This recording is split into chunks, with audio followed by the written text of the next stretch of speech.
make an opening statement. We will have about 30 minutes of questions. Each candidate will have 1 minute to answer their question. If they are directly referenced in that answer by another candidate, they have 30 seconds to respond. Okay? So there was an order at random decided before the event. And so to begin our opening statements, we'll have Aaron Palmer, then Phil Mendelson, and Calvin Gurley. Ms. Palmer. Thank you so much. I want to say thank you to the Ward 7 Democrats and everyone that put in the work to make this event happen. The use of hybrid technology and respect for COVID protocols is really wonderful. My name is Aaron Palmer. I'm running for DC Council Chairwoman. I'm a mom, an ethics lawyer, and a public servant. I have 3 children, 3 school-age children who are 11, 9, and 6. They are very much a part of my everyday. They're part of why I want to make the future better, and I incorporate them every day in our practice of giving back to community. That's a value that we hold as a family. By profession, I'm an ethics and accountability lawyer. Before leaving my job for this campaign, I was staff counsel to the Judicial Conduct and Disability Committee, a committee of judges overseeing judicial misconduct. As part of that work, I shepherded through important workplace accountability reforms for the federal judiciary. And finally, I'm an advisory neighborhood commissioner working on day-to-day neighborhood issues, as well as working with commissioners across the city to address systemic issues and correct for chronic disinvestment in certain neighborhoods. I'm running because I believe in ethical and accountable government. It's why I'm a fair elections candidate. I am participating in DC's public financing program, which means that I am rejecting corporate donations and only accepting small dollar donations from DC residents. I believe that the council itself owes the highest duty of ethics and institutional accountability. That's rooted in my professional background, and it's why I've released a DC Council accountability plan that calls for mechanisms to allow the council to better make laws and conduct oversight, be more ethical, be more inclusive and accessible to residents so they can participate in government and support its workers. A strong institution serves residents better. I also believe in high quality, equitable government services for all DC residents. And that means showing people that government works and it works for them. That means addressing systemic issues and conducting robust oversight. I also believe in meeting people's basic needs as rights. That's things like housing, education, and healthcare. Those are rights to which every DC resident is entitled. Meeting those rights is a matter of resiliency. It helps us overcome and withstand challenges, things like the COVID pandemic, and future challenges that will come our way. Meeting basic needs is also a measure of violence prevention. We know that stable and secure communities are safe communities, and that meeting basic needs is one of our fundamental mechanisms to ensure that our communities are safe. Those are my values, and I look forward to discussing them further. Thank you so much for having me. Ms. Palmer, thank you. And thank you again to the church for offering this space. There are wonderful acoustics here. So I just want to kindly and just gently remind everyone to try to be as quiet as possible, especially when the candidates are speaking. Any kind of mumbling in the background can certainly be disruptive to folks. And so I appreciate your cooperation in that.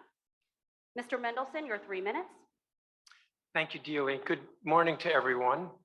It's a pleasure to be here, and it's great to see the first in-person candidates forum of this election season. Thank you all. Thank you, Ward 7 Democrats.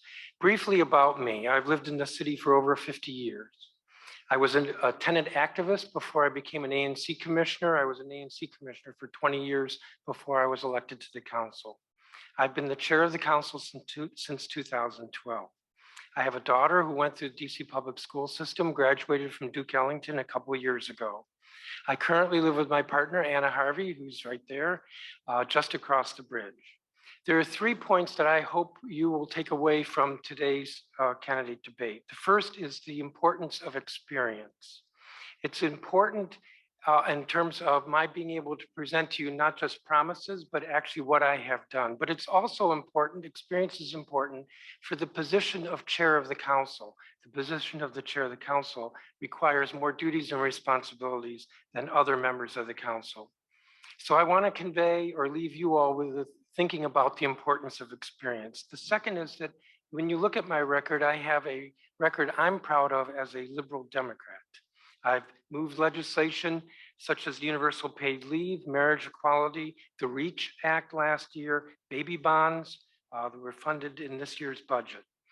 And the third point I want to convey is that I'm no stranger to Ward 7. Whether it's issues in Deanwood with illegal construction or vacant properties, or issues in the Greenway neighborhood, such as with loitering, issues in Hillcrest, most recently trying to help some residents who discovered that the public alley they need to their residence was being sold in a tax sale, and I was able to stop that. I want to say a little bit more about my record, because as I said, I think that's the strongest indicator. We all, when we run for office, talk about what we're going to do in their promises. And it's kind of hard to judge whether that's just empty or whether there's something behind it. But I am the one who got through the council, and it involved litigation, litigation strategy, budget autonomy to give the council more independence with the adoption of our budget. I'm the one who got through the council by having an elected attorney general. That required an amendment to the Home Rule Act. And there was litigation afterwards, and we managed to get that finally in the law with an elected attorney general. Most recently, the managed care contracts where nothing was happening, and I was able to figure out a solution so that we have stability with the Alliance program. Ward redistricting, which many of you know, Ward 7 was treated unfairly with the initial recommendations, and I got through the council changes that gave greater equality to the council.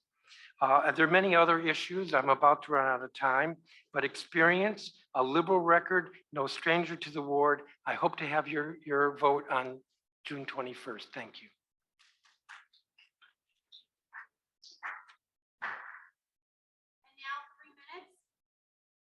Mr. Gurley, who is joining us virtually.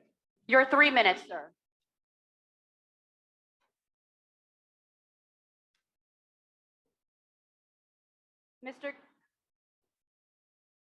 Mr. Gurley, it appears you're on mute. If you can unmute your microphone. We've all heard that in the last 2 years, right? 2 years in, I'm still trying to figure the Zoom out. Well, good morning. Can you hear me? Good morning. You sound loud and clear. Go ahead, Mr. Gurley, your 3 minutes. I will reduce crime. I will reduce poverty. I will reduce taxes. Good morning. My name is Calvin Gurley, and I have fought long and hard for DC residents. And I have fought against Pepco rate increases. I have fought Wausau, DC Water, to purify our water. As quiet as it's kept today, there's an increase in lead levels in our tap water. As chairman of the city council, I'll make sure that our families and children will be drinking clean, healthy water. My accomplishments in Ward 7. My uncle George Gurley, the ANC commissioner in River Terrace there off of Benning Road, without any help from the city, the mayor, or the chairman or the Sierra Club, he and I closed down the Pepco generating plant there on Benning Road. Pepco was dumping all types of toxic chemicals into the Anacostia River and was burning #2 diesel fuel. And those fumes were permeating into the wards of Ward 5, 6, and 7. Many seniors and children were experiencing upper respiratory illnesses. And this is one of the biggest accomplishments that ANC George Gurley and I have done in Ward 7. But this morning, I have one important notice to give you. I will stop the council and this government from stealing from you by way of your property taxes. Your land assessment value is one of the biggest taxes that taxpayers pay in the district. And this is how this still goes on. If you have a home that sits on a small lot of land, you pay a higher rate of tax than a taxpayer who has a larger home that sits on a large lot of land. This is unlawful. The practice of placing a higher tax burden on homes on small lots. And when I become chairman, that would change. There will be a fair and proper tax for all property in DC. However, there's another law. There's a 10% increase on your property tax law. That means that your property tax in any 1 year can go up to 10%. However, this March 1st, you're supposed to get your 2023 property proposal assessment. The mayor has been deficient against the law to provide you the rate of increase for that tax year. So you don't know if your tax assessment had went over the 10% rule. And this by law is in violation that the mayor is doing. She's not providing taxpayers with the needed information to appeal or to protect their money. As the next chairman of the council, this particular stealing of property taxes will end. There will not be any failures to disclose the information that you need as taxpayers to protect your interest, which is your property. Sorry to interrupt, Mr. Gurley. That's your 3 minutes. Thank you Thank very you. much. Thank you. Thank you, candidates. Thank you, candidates. Look, that was the Zoom version of mute. I didn't have my microphone on. Okay, let's get started. Like I mentioned before, there was a series of questions that you answered in a survey about your leadership style, about your responses and the city's response to COVID-19, education, crime, and so on and so forth. I'm going to try to take a summary of everything and some of the hot topics and the issues on the minds of many neighbors. And I think as a resident and a parent in Ward 7 with children attending school in Ward 7, I feel kind of qualified maybe to speak on behalf of the residents here to ask specific questions in regards to our quality of life in Ward 7 and what we need from a council chairperson, sorry. So with that being in mind, let's talk about your leadership style. We have one candidate who's been on the council since, as chairman since 2012, lots of experience on the council beforehand. We have two others who would be, if elected, on the council for the very first time. There was a lot of discussion about collaboration. You're not only leading the council, but you're trying to work cohesively with everyone, empowering the council members, yet working as a body to fulfill the mission of the council. So I will ask our potential newcomer to the council, Erin Palmer, about your leadership style, considering that you're coming in for the very first time, experience as an ANC commissioner, but coming into the council, how would you describe your leadership style and how would you empower fellow council members yet work as a cohesive body? Yes, thank you so much for this question. I think that my professional background working with the federal judiciary has taught me the importance of respect and collaboration and viewing the institution as a whole, that no individual member of the institution should rise or sink below another, that the institution as itself exists and is valuable. I serve as the secretary of my advisory neighborhood commission, which is not the chair position. And I really appreciate serving as secretary because it allows me to support my fellow commissioners. And in that role, I've done a lot of behind the scenes work to empower my fellow commissioners to be able to serve their residents as best as they can. And that's a style that I think I would bring to the council. And part of what I talk about in my DC Council Accountability Plan are mechanisms to empower each council member so that the council as an institution works and works better. I also think that having worked for the judiciary on ethical misconduct issues, council members that operate as silos are a red flag for ethical misconduct and other issues. So you want a collaborative, cohesive council. Thank you. Thank you, Ms. Palmer. Mr. Gurley, I will ask you the same question. considering you have had numerous runs in the past, this would be, if elected, your first venture into the council. Describe your leadership style and how would you work to empower council members and ensure that the mission of the body is accomplished? And you have 1 minute, sir. I've been working as chairman without the title for years. As I said before, I have fought against Pepco rate increases, against Wausau providing clean tap water to residents. And also I've been I worked with my uncle, George Gurley, closed down the Pepco generating plant. You have to lead by example. That's what a leader does. And I have already given the lead. And this lead will continue when I become chairman. And that lead would be for our council members to do the best they can. Oversight of government abuse, waste, and fraud. Also oversight of the different committees. We have to improve our education system. We have to bring crime down. And my leadership will also prevail in those particular, attacking those particular serious issues right now that the city is facing.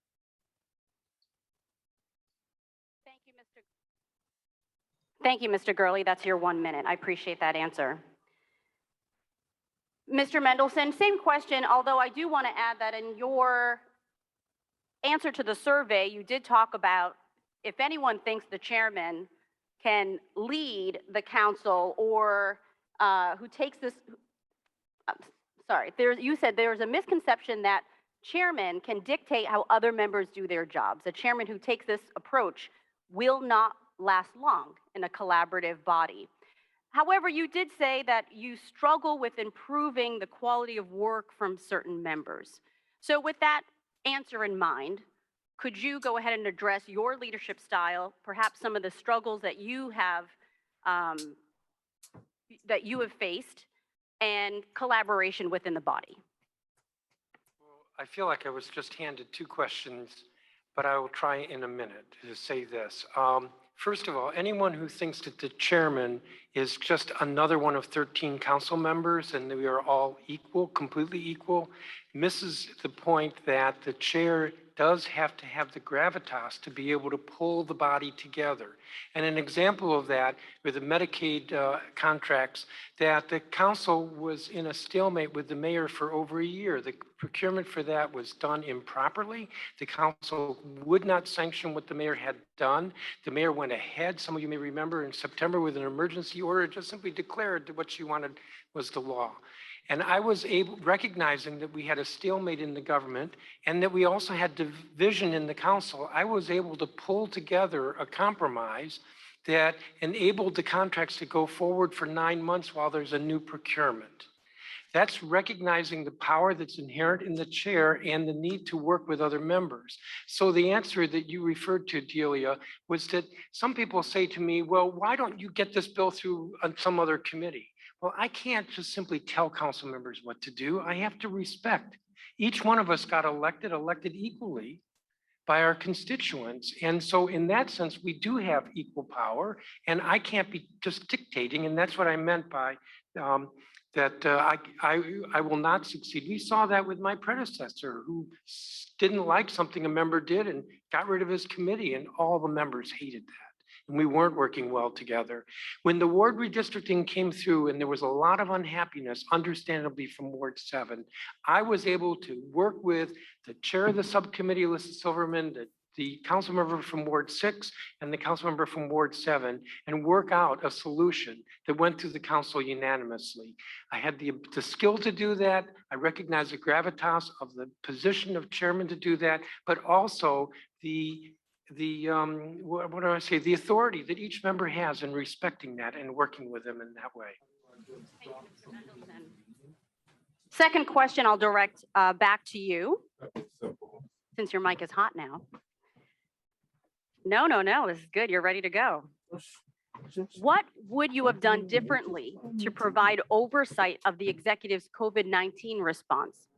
Do want to mention the other day last week when you when the mayor lifted her vaccine mandate, you had expressed surprise that she had done so. So with that in mind, The question once more, what would you have done differently to provide oversight of the executive's COVID-19 response? And you have 1 minute, sir. Well, implicit in that question is that she did a lot of things wrong, and I don't agree with that. The first thing is that I thought it was important when we went into the public health emergency that the public saw the government working together, the two branches. And so I looked for ways that the council could work cooperatively with the mayor. Some of you remember I had joint press conferences with her. But there are some instances where I think the mayor was wrong when she lifted the mask requirement just as we were going into the Omicron surge last December. I coordinated with council members. I think 10 of us sent a letter to the mayor making it clear we disapproved of what she did. And ultimately she disapproved of it because she reimposed the mandate. And most recently, the way she handled lifting the vaccine mandate and the mask mandate, it was just so much by surprise and a lot of unhappiness. But at the same time, I recognize the council doesn't want to be, you don't want the council legislating in that area. We move too slowly to be able to turn the switch for whether there's a mandate or not. So yes, I led the council in criticizing the mayor in these couple of instances. Mostly, I tried to pull the council together, which we did, to work with the mayor so that the public saw a unified government in the face of this emergency. Thank you, Mr. Mendelson. Ms. Palmer, what, if anything, would you have done differently to provide more oversight for the mayor's COVID-19 response in 1 minute? Thank you so much, Delia. We do know that there was a special committee formed to address COVID-19. And I think that committee should have been empowered to hold more hearings and work more collaboratively across other committees. As the question was posed in the questionnaire, COVID has touched a number of different committees. And so the oversight of the response has broken into pieces. And what we need is a cohesive response to COVID-19. And part of that can be focused through the special committee and could have been better supported in that way. My DC Council Accountability Plan also calls for more institutionalized, nonpartisan support for committees, and that would have been helpful in assessing best practices across jurisdictions, coming up with some models for things that could have been improved. Robust oversight is extremely important, and the council can always be empowered to do more and better oversight. And finally, I believe in process and allowing more discussion and votes about proposals. We do know that council members proposed certain mechanisms as a counter narrative to the mayor, and those were shut down on occasion and not given the opportunity for discussion and a vote. Thank you. Thank you, Ms. Palmer. Unfortunately, it looks like we have lost our connection with Mr. Gurley. So it appears for now, we will go head to head here in person. I want to talk about the COVID-19 response in reference to some of your survey answers in regards to the schools. Some parents may say the schools were caught flat-footed when we were struggling for resources, when we were told by DCPS that HVACs were up to standard and every school had what they needed, only to find that children were forced in buildings that weren't ready. And we all knew we'd be going back into the school building. So let's talk about the COVID-19 response and the position schools were in. Should the council have better positioned the schools to react and prepare for the COVID-19 response and perhaps add more oversight? I'll ask the chairman that question. And I'll give you a minute 30 because I think that is a two-part question. Thank you. I have not been satisfied with how DCPS has handled the reopening, how they handled the distance learning a year ago. But I want to caution folks that even though I chair the committee that has oversight over education, I don't run DCPS. So I've looked for ways that the council, as a separate branch of government, has tried to get DCPS to do a better job. Last year, as we were in the pandemic and schools were closed and we were dealing with learning loss, I was not bashful about having oversight hearings well attended by my colleagues, where we pressed and pressed on DCPS to do better in terms of their plans for learning loss and how they were going to overcome that. I can't say that I'm satisfied with their responses. Again, I'm not the one who runs DCPS, but I have pushed them and looked for different strategies, and where we could move legislation to try to make clear our position that there needed to be much more resources to help with kids who weren't doing well with distance learning. Most recently, I've been pressing the executive on their promise that they say that there is one-for-one equipment, laptops for kids. And I don't believe it. I've gone out to schools to see what's going on. I've not only met with the chancellor, but had hearings with the chancellor. That's another area where I see a shortcoming, and I press the executive. On the HVAC system, I think DGS needs to be overhauled. They had a whole year to get HVACs in place, all that stuff working. And the first day of school wasn't working in all the schools. And, but I look for different ways, and I'm with DGS. I work with my colleague, Robert White, who has oversight. I don't over DGS to press them to make improvements. So I think I'm rambling a bit too long here. Basically, the council can do oversight, and that's what I have done over and over again, hearings. The council looks for ways to press the executive, to embarrass the executive sometimes so that they do a better job. And I will just add this, DCPS is horrible at communicating with parents, and that's a big part of the problem as well. Thank you, Mr. Mendelson. Ms. Palmer, 1.5 minutes. Okay, thank you so much. This is such an important question. And the way you frame the question is really the heart of what the issue is that we saw failure after failure coming into COVID as related to schools. We saw a very bumpy transition to virtual learning, as to one-to-one devices, as to internet, as to supports for teachers. We saw an extremely alarming return to in-person learning where our buildings were not prepared. And as you noted, schools had 18 months to get HVAC systems and temperature control in place.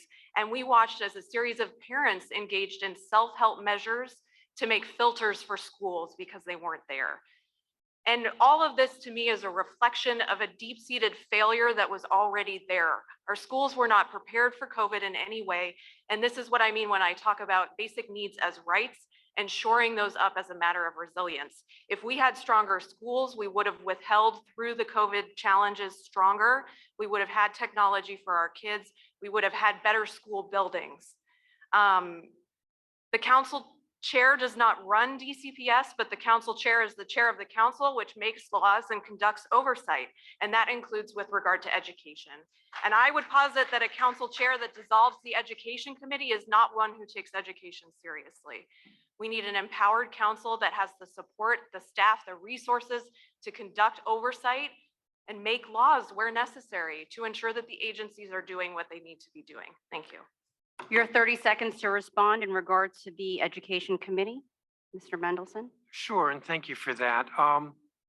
It's very simplistic to say that we will have better oversight if we have a separate education committee. So look back over the last 8 years and how good the oversight was from the council with regard to public education. The fact that education is in the committee of the whole right now, and actually we had joint jurisdiction for a couple of years, this is not new. Previous chairs have done the same thing. But more important, look at what I've done with regard to education. I have not been shy or shirked having oversight hearings. There have been more oversight hearings in the past year than there were in the previous 2 years when there was an education committee. And there's been oversight on issues that the previous education committee wasn't willing to do. So, simply having a separate education committee, look at who is chairing it, what they're doing, the record that they're doing. And That's your time, sir. Thank you. I could spend another half hour talking about education. It's important. It's very important. And I think it's important to many of us here in Ward 7 because we have a disproportionate number of our children who are traveling more than an hour west of the river to attend schools. And so when we talk about accountability, when we talk about oversight, there needs to be better access, better resources, better facilities for our children east of the river who can attend schools in their own neighborhoods.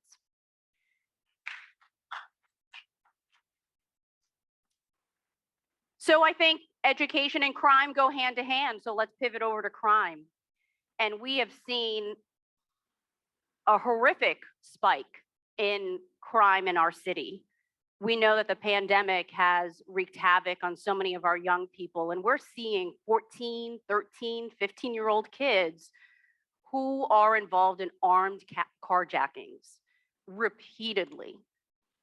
What legislative tool would you use to address the spike in crime, especially among our young people? And I will start with Ms. Palmer. 1 minute.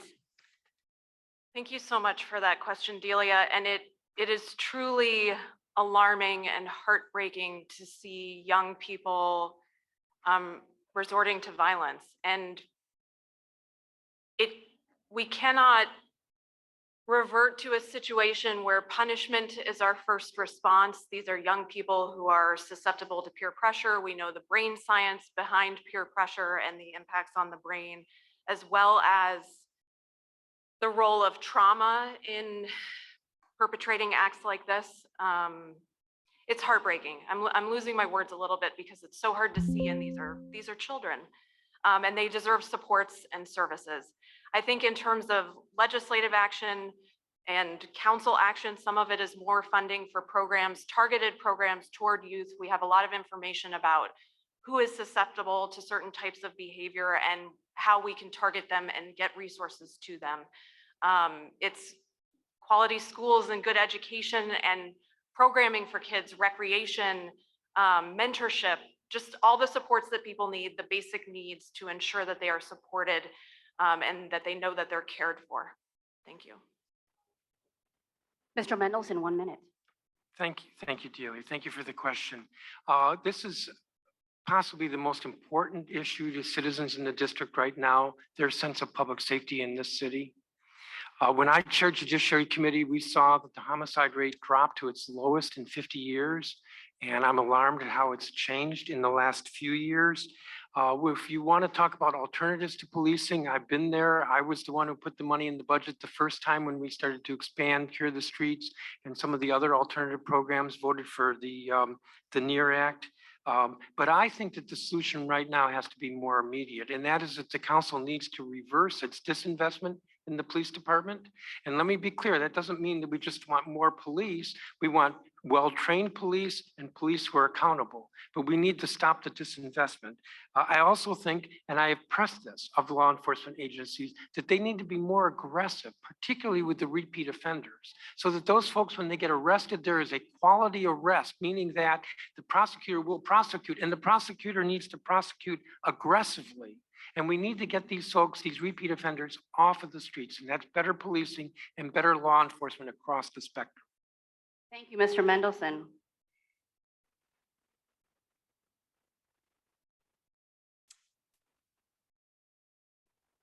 I was thinking through my questions and do want to do a follow-up because I think we have a little more time with Mr. Gurley not in attendance right now. In regards to the crime, we know that some communities east of the river in Ward 7 have been disproportionately affected by the treatment of some officers in the area. They have been over-policed in many occasions, yet we know that that there is most of the crime is happening east of the river. So in regards to repeat offenders and being tough on crime, yet understanding that there is trauma, there may not be proper resources. These kids are sometimes children resorting to violence because they don't have other means.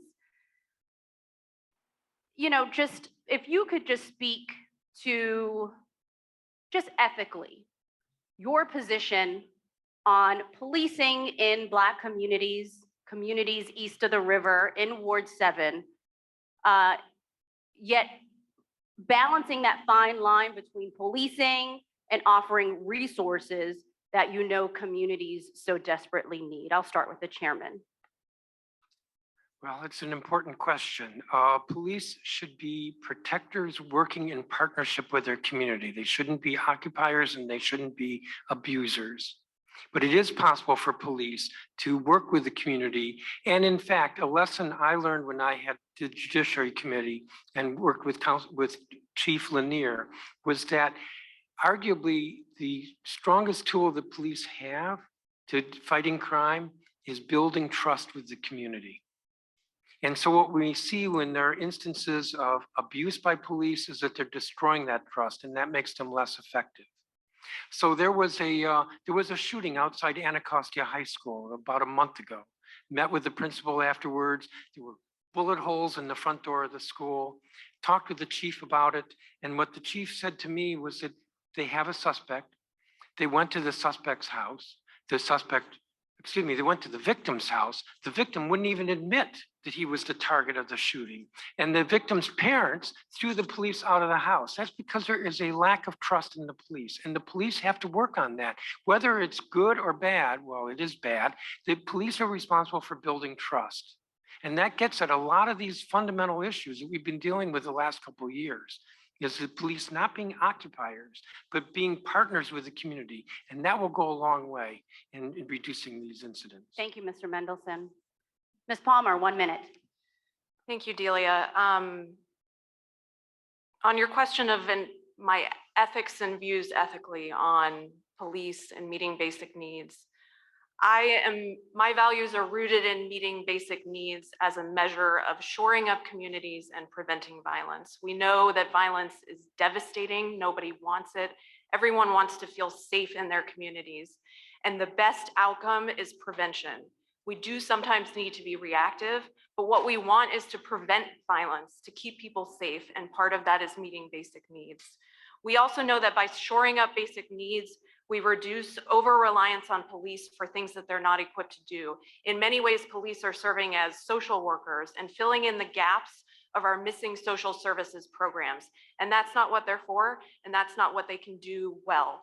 We also need accountability in police. We know that in many ways, there's a culture of domestic violence and harassment of women. We've seen that with recent allegations about bias against women within the police force, and we need accountability there. Thank you. Thank you, Ms. Palmer. Last question before we take a brief break to stretch our legs. Transportation. We are a desert in many ways, not only a food desert, an amenities desert. We don't have a lot of the access and resources that most of the city enjoys. Transportation is one of them. So what would you do to improve access to transportation in Ward 7? And do you feel like the extension of the streetcar to Benning Road is part of that plan? Ms. Palmer, I'll start with you. You have 1 minute. Thank you so much. I think transportation is an essential service. It's an essential government service. We are all entitled to high quality, accessible public transportation. As part of this campaign, I've been doing events, Aaron on Your Blocks, where I go to different neighborhoods and walk around with community members. I take public transportation. I'm a non-driver, and I've experienced how difficult it is to get around. Buses don't arrive on time. Trains are very delayed. There's lack of access. And I think we need to invest heavily in our bus system so that it works and works well and is reliable, because as you mentioned, it's essential to living our lives and getting to the places that we need to go. I'm supportive of the streetcar as a high quality, reliable mode of transportation. We have seen the streetcar implemented in ways that are not reliable. So if we move forward, I would demand that it be functioning, high quality, dedicated service that actually robustly serves communities. Thank you. Mr. Mendelson, 1 minute. Well, I'll start with this, and that is on the streetcar. Absolutely, and 8th Street Benning line should be completed east of the river. I've been clear about my position on that a long time. I think the hundreds and hundreds of millions of dollars we spend on streetcars, that other than completing it east of the river, enough of it, I don't support extending it to Georgetown. With regard to public transportation, I don't think there's anybody on the council who has as good a record as I do with public transportation. I'm the one who worked with the council governments and state representatives from Maryland, Virginia to get through the dedicated funding a few years ago, which enabled WMATA to go much, much further in terms of getting to a state of good repair with its facilities. I'm also the one who crafted the legislation that set up the Metro Safety Commission, so that safety is more paramount. And I would add that then in turn unlocked more funds for public transportation. I do think that public transportation is key to dealing with our transportation issues. It has to be more accessible, has to be more frequent as well.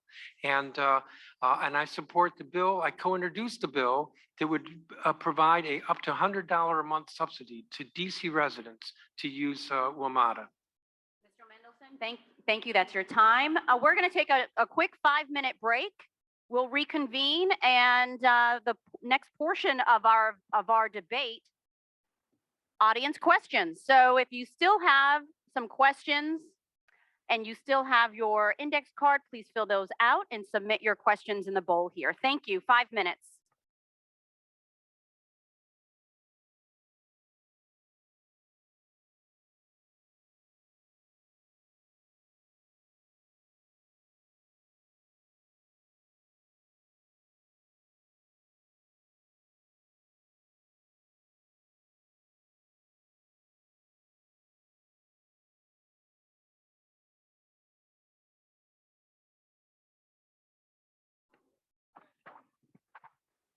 Oh,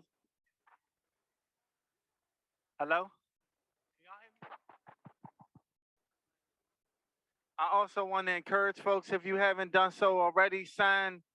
Folks, they're walking around getting signatures for various offices. So if you haven't signed the petitions, please do so. And then also we have light refreshments, breakfast food, but lunch will be here at 12:30. So thank you guys.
Hey, everyone. Hey, everyone. I asked if everyone can start making their way back to their seats. We're going to go ahead and get started within the next minute.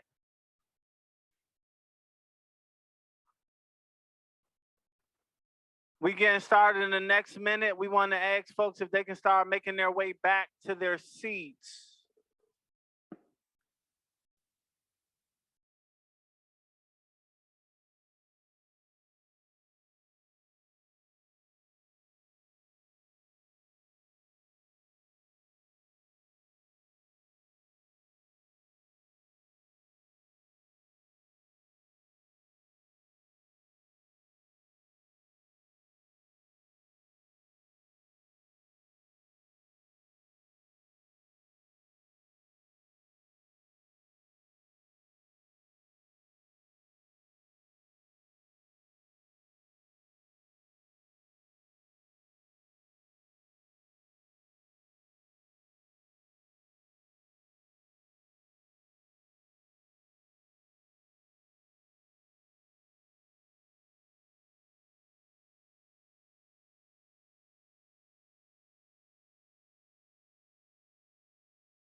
Okay, guys, we're going to go ahead and get started. So I asked if folks can make their way back to their seats and cease all side conversations. So we're going to go ahead and get started right now.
Welcome back, everyone. If everyone can take their seats, we're going to get started with our second half. If everyone can take their seats, we'll get started.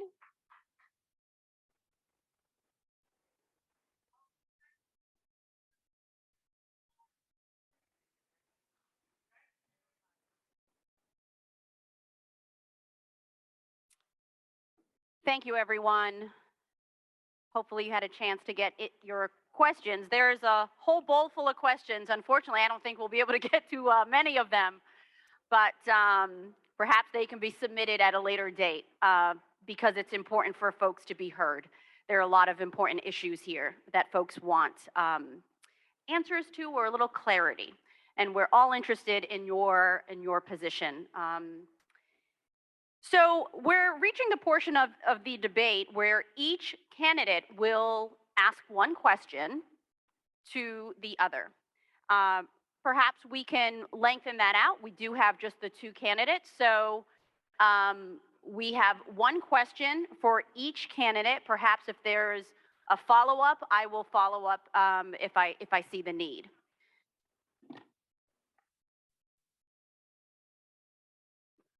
I'm not certain on the time of the answer. Is that if Kareem or Wendell can holler, is that 1 minute to answer the questions? Okay. So a candidate will ask a question and then the other candidate will have 1 minute to respond. Mr. Mendelson, we can start with you. One question to your opposing candidate, Ms. Palmer.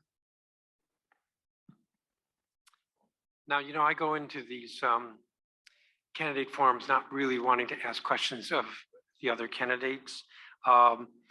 So I guess maybe the question I'll ask is, Ms. Palmer, you've been an ANC commissioner. Did your ANC take a position on defunding the police?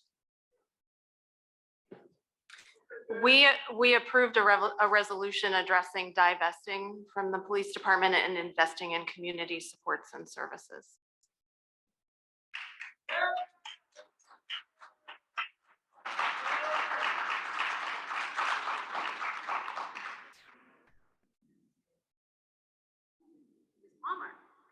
Ms. Palmer, your question to Mr. Mendelson.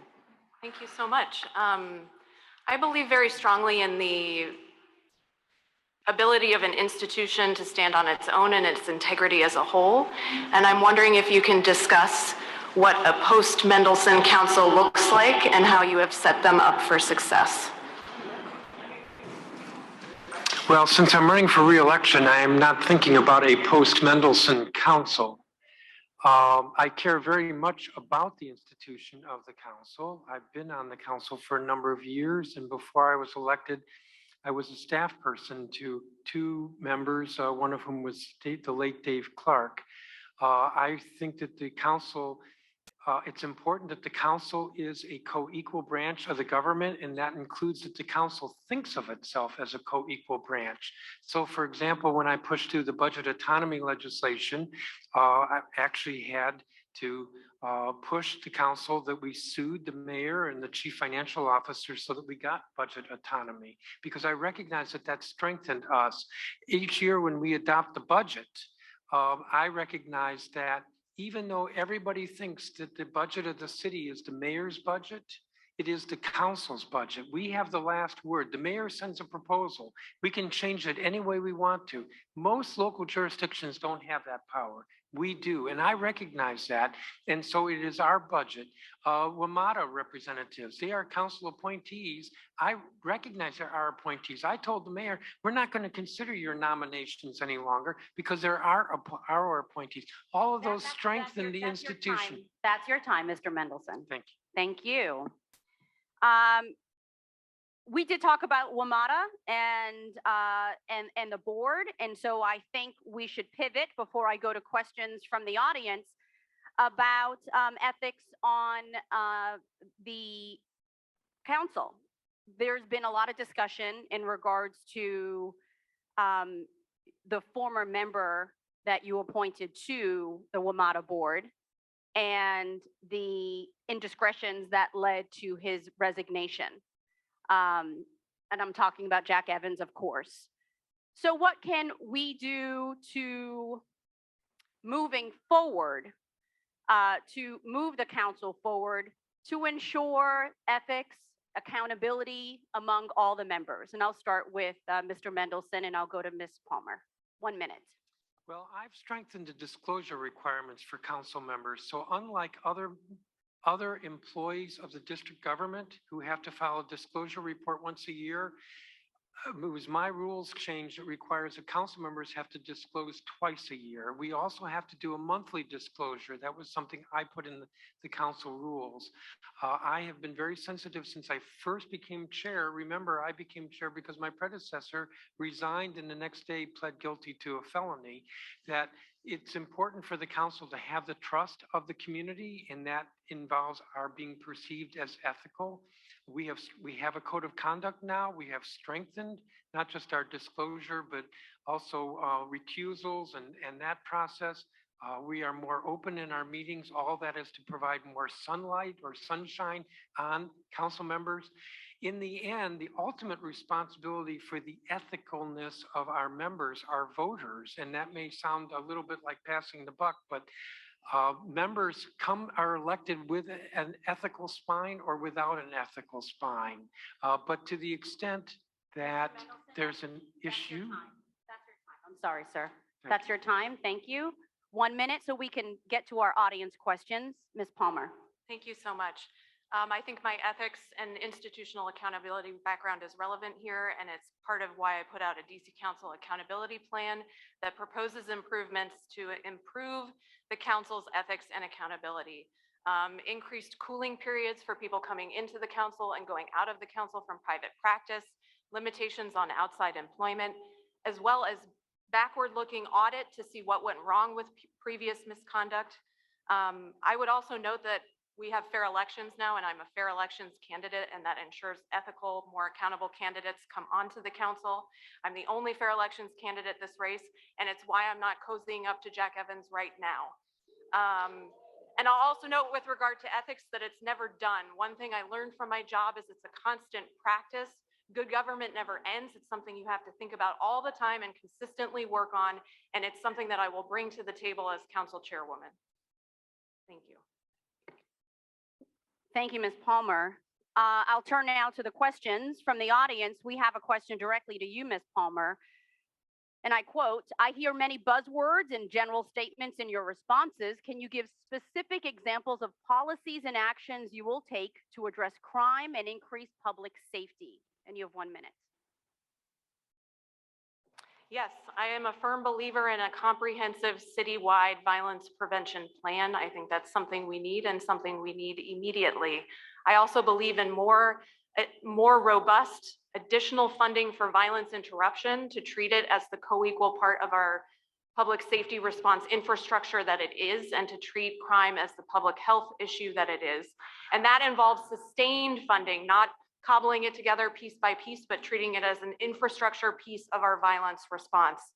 I also, I believe that we need to fund schools, fund housing, meet people's basic needs as violence prevention. And we need to work on employment opportunities, jobs for youth, expanding the summer youth employment program. There's a whole lot there. And I've put forward a lot of proposals in that regard. Thank you. Thank you for that. A question directly to Mr. Mendelson. There's a bill sitting in committee named after a young girl who tragically took her own life at a DC charter school, the Stormaya Denson Jackson bill, and that would basically qualify the value of a Black girl's life when attorneys are trying to determine what her life expectancy would be in a wrongful death suit.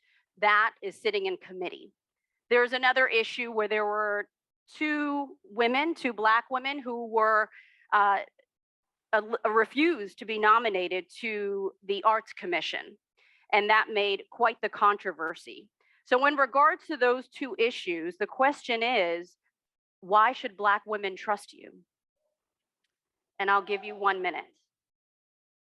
Well, let's put it on the table. So the bill that you referred to that's pending, the issue behind that is that when there is a tort injury, valuing what the economic cost of that injury is, uses insurance tables that are based on predominantly white men, and that is unfair. That legislation is not pending in my committee. I have talked to the chair of judiciary about that legislation, and I expect that it will move. If you look at the appointments that I have made to various boards and commissions, Metro is one.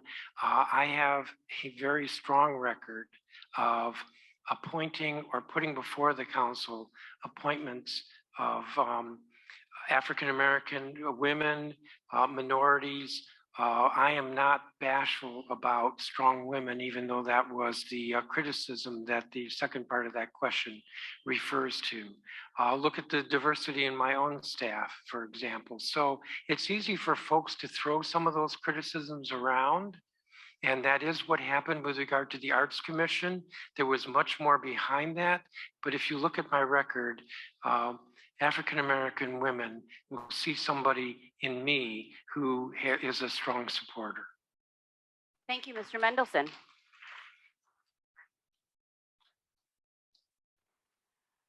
Ms. Palmer, and I'll ask this question to both of you, but I'll start with you, Ms. Palmer. Here's a question. What will you do to support residents in Ward 7? What do you think are our greatest needs that need to be addressed immediately when you take office? Yes, that's a great question. Thank you. I think part of supporting residents in Ward 7 is being physically present and constantly engaging, taking a proactive approach to participation in government. Someone who I really respect who's an elected official locally, has done pop-up testimony where she goes and records people as she's moving through the neighborhood and submits that as testimony. And I think it shows how much further we can go in meeting people where they are and hearing from them. In terms of top needs, I think a focus on housing and ensuring safe, stable, and secure housing for everyone is extremely important.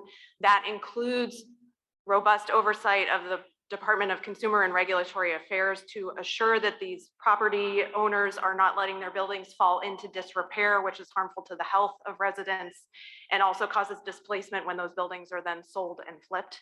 I believe in education, as we've discussed pretty extensively here, and I'll stop there given my time. Thank you. Thank you, Mr. Mendelson. Same question.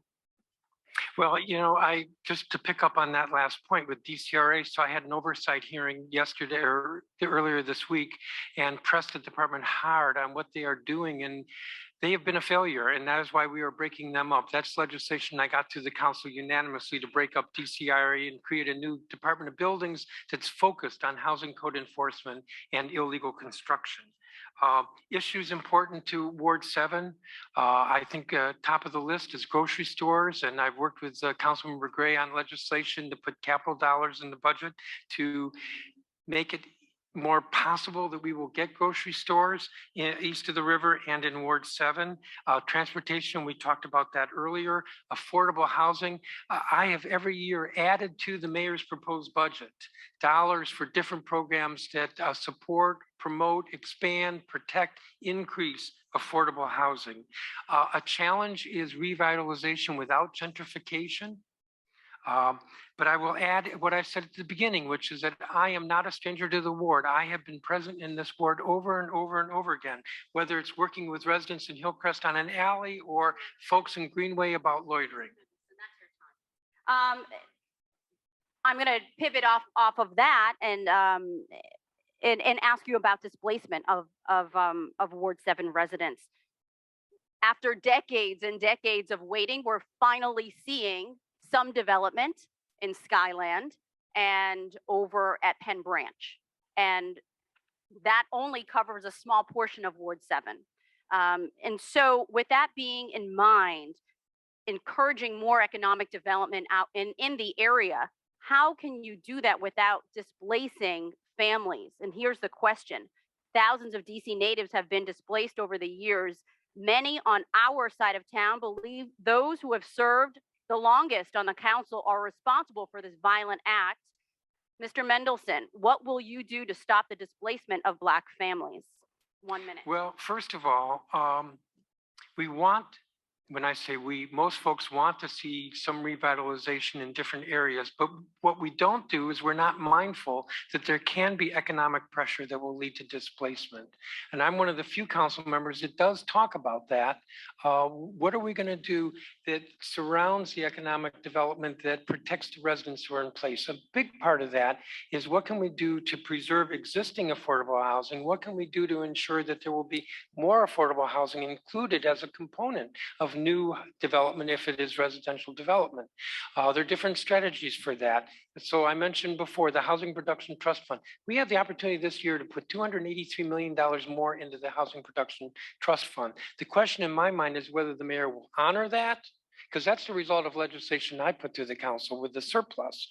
Whether the mayor will honor that or whether this will be a fight in the council to restore that money, but also other strategies to protect affordable housing. Are you smiling because I'm out of time again? You always push the limit, Well, you council have to member. stop asking complicated You're always questions. pushing it, Mr. Mendelson. May I answer that question as well? Yeah, you absolutely can. I don't have a mic to yank away from you this time. Here, take this mic.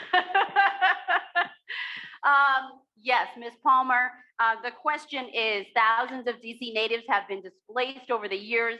Many on our side of town believe that those who served the longest are responsible. What would you do to stop the displacement of Black families? And you have 1 minute. Yes, thank you. This is an issue that I hear repeatedly from residents, is the idea that development and amenities are coming to a community, but it's not for members of that community. And I think part of it is related to housing and ensuring that current homeowners and renters are protected. That's through things like more targeted homeowner protections and homeowner assistance programs, expanding and improving rent control, which is something that I support. I also think the council can do a better job of incorporating the work of the Council Office of Racial Equity, which can help address these issues. And if we're going to talk about the Housing Production Trust Fund, we would be remiss in not noting that it hasn't met its statutory goal repeatedly to provide low-income housing as it's required to. And back to grocery stores, real quickly, there's an issue there in that we have a program to provide incentives for grocery stores, and that has resulted in grocery stores in wards 3 and 4 and not where they're actually needed. And that needs more council oversight to ensure that those incentives are targeted and reaching their desired end. Thank you. Ms. Palmer, thank you. I will start with you for the next question, which is, many of our neighbors live in the DC jail, which we know is in our ward. The U.S. Marshal Service recently found that conditions at DC jail were so inhumane they didn't meet minimum standards. What's your view on this, and what can the council do to protect those residents inside the DC jail? 1 minute. Yes, thank you so much. The conditions at the DC jail are deplorable, and this is a long-standing issue that isn't hidden from anyone. It has existed for some time, and some of that is just simply a failure of DC Council oversight. I believe in replacing the jail with a structure that is habitable and humane for the people who are there. I think we've gotten to a point where the current jail cannot satisfy that standard based on the living conditions for the people there. I supported, as an advisory neighborhood commissioner, setting up the advisory neighborhood commission seat for 7F07, which encompasses the jail.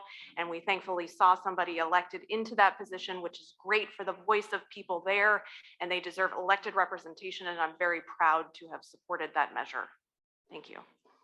Mr. Mendelson, you have 1 minute. For that question, in regards okay. to the conditions in the DC jail. Well, I do support there being an ANC commissioner representing the jail, but I don't think that's the solution to improving the quality in the jail. We do need a new facility, and I've been very critical of the mayor. In fact, I sent her a letter last November criticizing the fact that she deliberately ignored several proposals, public-private partnership proposals to rebuild the jail. But there's more to it than this. In my experience on the council, I have visited the jail many times, but also jails and prisons around the country. And the first thing I've learned is that the folks who are in a jail are going to return to society. You need to treat them with respect. The second thing is you need to have programs in the jail to help those folks so that they are better equipped when they are going to be back into society. These are individuals who are our neighbors, and yes, they did something wrong, and that's why they're incarcerated, but they're going to come back, and we want them to come back. And so what are we doing to help with reentry? What are we doing with programs in the jail, as well as programs as they come out of jail? Much more in that regard. Thank you, Mr. Mendelson. I'm trying to read some questions that we received from online. We do have viewers who are participating in this debate online as well. Bear with me as I try to read this. What can you as council chair do to help remove the drug addicts, dealers, and squatters that are squatting in areas of this ward and major business areas near Benning Road Metro and Benco Shopping Center, Minnesota Avenue, and the like, Heckinger Mall as well? It makes residents feel unsafe and prevents more investment in these areas. So that is a question that comes in from online, and I will start with Ms. Palmer, 1 minute. Thank you. We all deserve to feel safe in our communities. And I think it's a more complicated problem to get services to people who need them, who are engaging in drug behavior or whatever behavior is making people uncomfortable on the streets. It has to be met with robust services that address the underlying issue. I think with drug use, there's value in looking at dedicated locations for people to use. We've seen that explored in other jurisdictions, and I think there's value in looking into that as a solution to keep the streets safer. We're back to this discussion again about bringing in amenities in a way that serves the community, and amenities should not be tied to who is or isn't on the street. We should be investing in communities regardless of what's going on in this way. Thank you. Okay, thank you, Mr. Mendelson. Same question in regards to the squatters in the area. Well, I'll start with this, and that is that we should recognize that substance abuse should not be treated as a crime, and that's not the way that we're going to solve that problem. We need to improve the Department of Health's substance abuse programs. That the Department of Health comes under the purview of the Ward 7 council member who chairs the Committee on Health. I think we can be much more robust in our substance abuse treatment programs. And that includes helping those folks with wraparound services and a continuum of services, because this isn't something where you just simply get clean and that's it. Oftentimes it can be a lifelong struggle. Related to this question is the issue that I mentioned earlier about loitering, and this has been a very vexing problem. When I chaired Judiciary, I was a strong supporter of the drug-free zones, which were essentially an anti-loitering law, and they were pretty successful. Unfortunately, a colleague managed to blow it up so that the Attorney General ruled that the law was unconstitutional and they've been repealed. The Constitution prohibits anti-loitering as a crime, or loitering as a crime. And so I think that the police can do more in strategies to help to, shall we say, move along folks without our having a law that arrests people. Am I out of time again? You're out of time. Why is your clock so fast? I'm trying to play nice. You are very nice. Thank you. I can't yank that microphone from you. I'm trying to You be can have it. Take polite, it. giving everyone a little time to finish their thought. I will move on to another question. How will you invest in fixing the flooding issues in the Deanwood area? Time and time again, every time it rains, we always have the same areas that flood in Deanwood. Homes are at risk, and it's, it becomes a public safety issue. So Ms. Palmer, 1 minute. Thank you so much. This is an important question to the issue of climate and climate resiliency. We do see flooding issues that are very concentrated in Ward 7, and I know that the District Department of Energy and Environment has some programs to retrofit homes, but part of the challenge there is that the programs apply to new homes. So when a home is bought by somebody, so it's new people coming into the neighborhood, and there needs to be a more focused effort on the economic supports for existing long-standing residents to upgrade the infrastructure for their homes to withstand flooding challenges. I think we need more thought overall in terms of climate resiliency and how we respond to these issues, particularly given that climate change and the impacts of climate change will most heavily hit communities east of the river. And then that includes fully funding these programs with the Department of Energy and Environment and making sure that they are targeted to protect current longstanding Ward 7 residents. Thank you. Thank you. Mr. Mendelson, you have 1 minute exactly. Go ahead, sir. Thank you. I'll try to be less time. So I absolutely support measures to turn the tide with regard to climate change, and I have a good record in that regard, but I don't understand that to be the question. The question has to do with the flooding of the underpasses, with the connections across the river. And I commit to reaching out to DDOT and DC Water. Those are agencies that don't come under the committee of the whole, but I will reach out to them and press them on what they're going to do differently to fix the flooding that occurs when there's storms. Was I less than a minute? Wow, plenty of time, time to spare. Thank you very much. Okay, I'm going to do a time check with Wendell. There are several questions. We still are at 12 o'clock, which is about an hour and a half from when we started at 10:30. Are we good for more audience questions? Hearing nothing, I think we're just going to move forward. And I'm going to pivot from the environment to talk about a question that we have actually two of the same question. So I think it's worth asking, and this is a simple yes or no answer. Starting with Ms. Palmer. Do you support defunding the police? Yes or no? Well, I don't think this is a simple yes or no question. I support investing in basic services such that the police can focus their efforts on crime and better addressing crime. I believe police are one part of our solution and that we need equal, if not more robust investments in prevention, and that violence prevention deserves the attention and funding as a mechanism to keep harm from happening. It's preventive and not reactive. Thank you. Thank you. Mr. Mendelson, you have 1 minute. Do you support defunding the police? Well, I can give a more straightforward answer, and that is no, I do not. I did appoint the members of the Police Reform Commission, and I did introduce a bill which is pending and will move this spring to improve accountability mechanisms for the police, but I don't support defunding. A follow-up question for you, and it is a question from our audience. Mr. Mendelson said he supported more aggressive policing than that.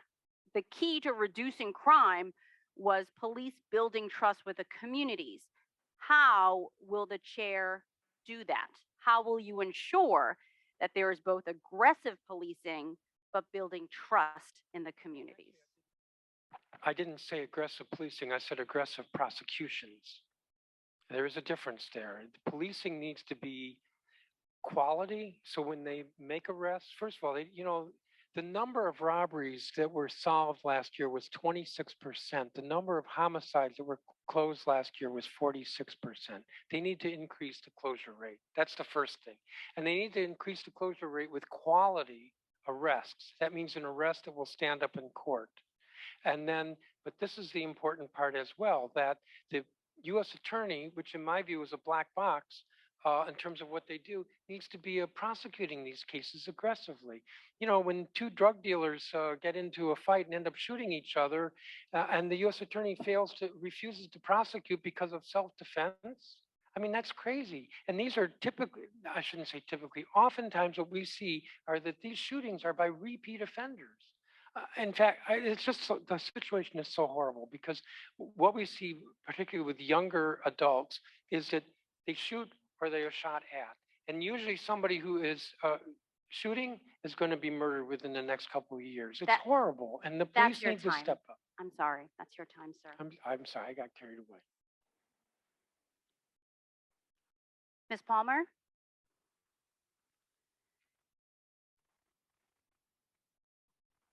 How would you balance reducing crime and building trust in the community? 1 minute. Balancing reducing crime and building trust in the community. I think these are things that you have to do hand in hand, that there have to be robust investments in communities, and that's part of how you show support and care for a community. And then you gradually pull away the parts of policing that don't really belong there to begin with. So the idea that police are responding to a mental health crisis is not the way the structure should ever be set up. So you're building up supports so that there can be a different type of response to, say, for example, a mental health issue. And thereby you're allowing the police department to focus better on the issues that it's working on. In terms of police accountability itself, a lot of what our advisory neighborhood commission did when we weighed in on divesting from the police was mechanisms to hold the police accountable and build that trust. And in fact, a lot of those proposals actually showed up in the Police Reform Commission report. Thank you. Thank you. Moving on, seems to be, this is just a topic of discussion, not necessarily a question, but I think a very valid point on senior citizens housing. This Ward 7 resident has concerns about senior citizens housing, inspection, management, and oversight. So I'll put that in form of a question. Mr. Mendelson, how would you ensure that senior citizens are cared for, protected in their housing, and ensure that the oversight of these homes is accomplished? 1 minute. Well, the question was, how would I ensure? So we used to have an office on aging, and we actually gave it more strength and heft by making it a department of aging and community living. So that's one way. I'm a strong supporter of, and my record is strong with regard to affordable housing and protecting people, as well as increasing the supply of affordable housing for folks like seniors to be able to live in. I recognize that seniors, they've spent their life in our community, and they're not always in the best position to fend for themselves. And that's where the government can be more helpful and ought to be. So it sort of takes the issue about protecting affordable housing and elevates the importance of that when we're talking about seniors. Those are just some of the strategies, and I hope I'm within my time. Thank you very much, Mr. Mendelson. Ms. Palmer? How would you ensure that senior housing there's more oversight and our seniors are protected and taken care of? Yes, thank you for that question. And I think this relates to the safety of housing itself. And I believe that every DC resident is entitled to safe, stable, and secure housing. And part of this is improving the role of the District Department of Consumer and Regulatory Affairs. And we've talked about how that department has split up, but what we haven't talked about is how it has a dearth of inspectors that are necessary to conduct the necessary inspections to make sure housing is safe, that there are flaws in the proactive inspection program, that we need more work on abatement, which is the idea that a property owner will fix a violation, and that if a property owner does not fix a violation, that the government will step in and do it itself. And we overall need mechanisms to ensure that housing is safe while people are living there, such that they aren't forced to live in unsanitary housing conditions and then ultimately displaced. Thank you. Thank you.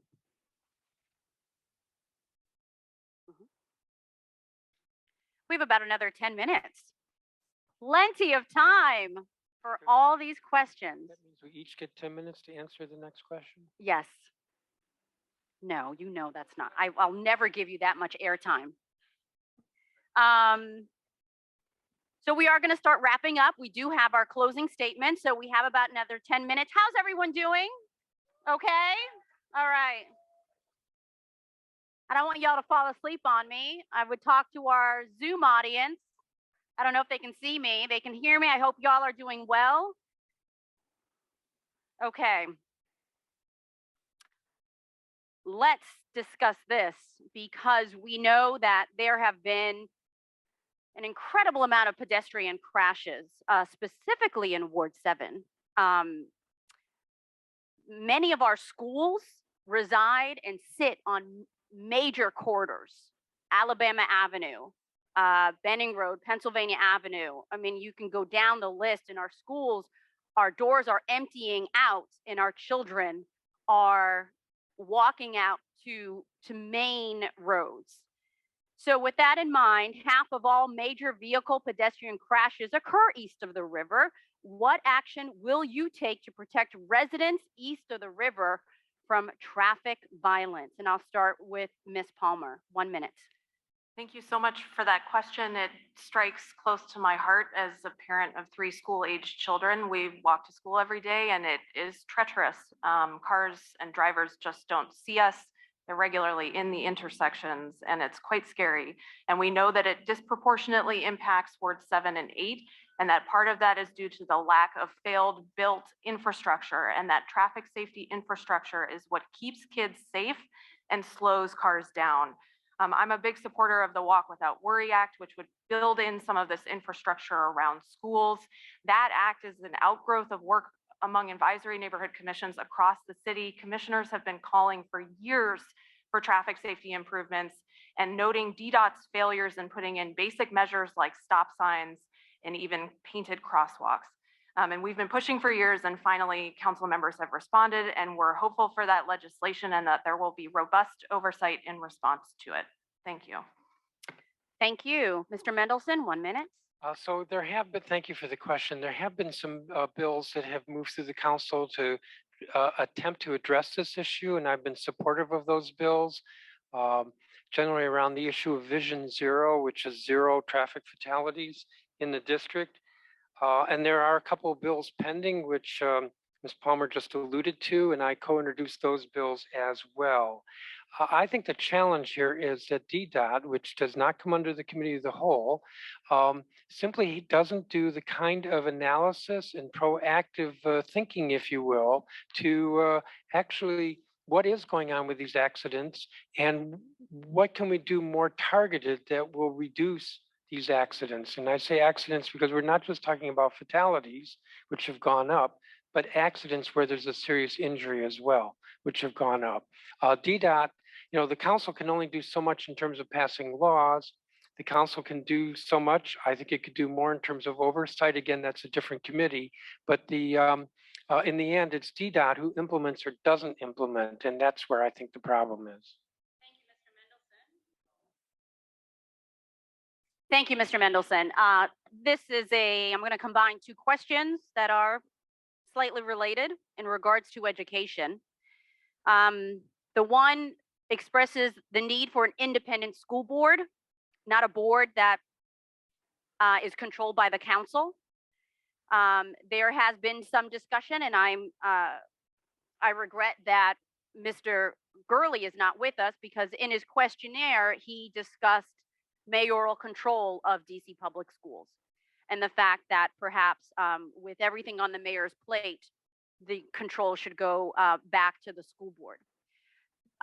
In light of the dissolvement of the Education Committee, Mr. Mendelson, why should Ward 7 residents vote for you based upon your lack of oversight of DC public and public charter schools? 1 minute. Before you start the clock, or you already have, is this a question on governance or on oversight or both? Why don't we do this, since I'm playing nice? Why don't we do 1.5 minutes? And if you could address both. Okay.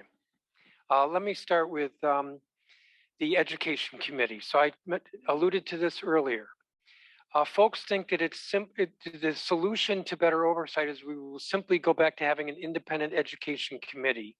I dissolved the Education Committee when Mr. Grasso retired from the council because I didn't see the kind of attention or improvement that needed to come from the council to improve what we can do as a separate branch to improve the quality of education in this city. I see this as a very, very important mission. I'm personally invested in trying to improve the quality of public education in this city.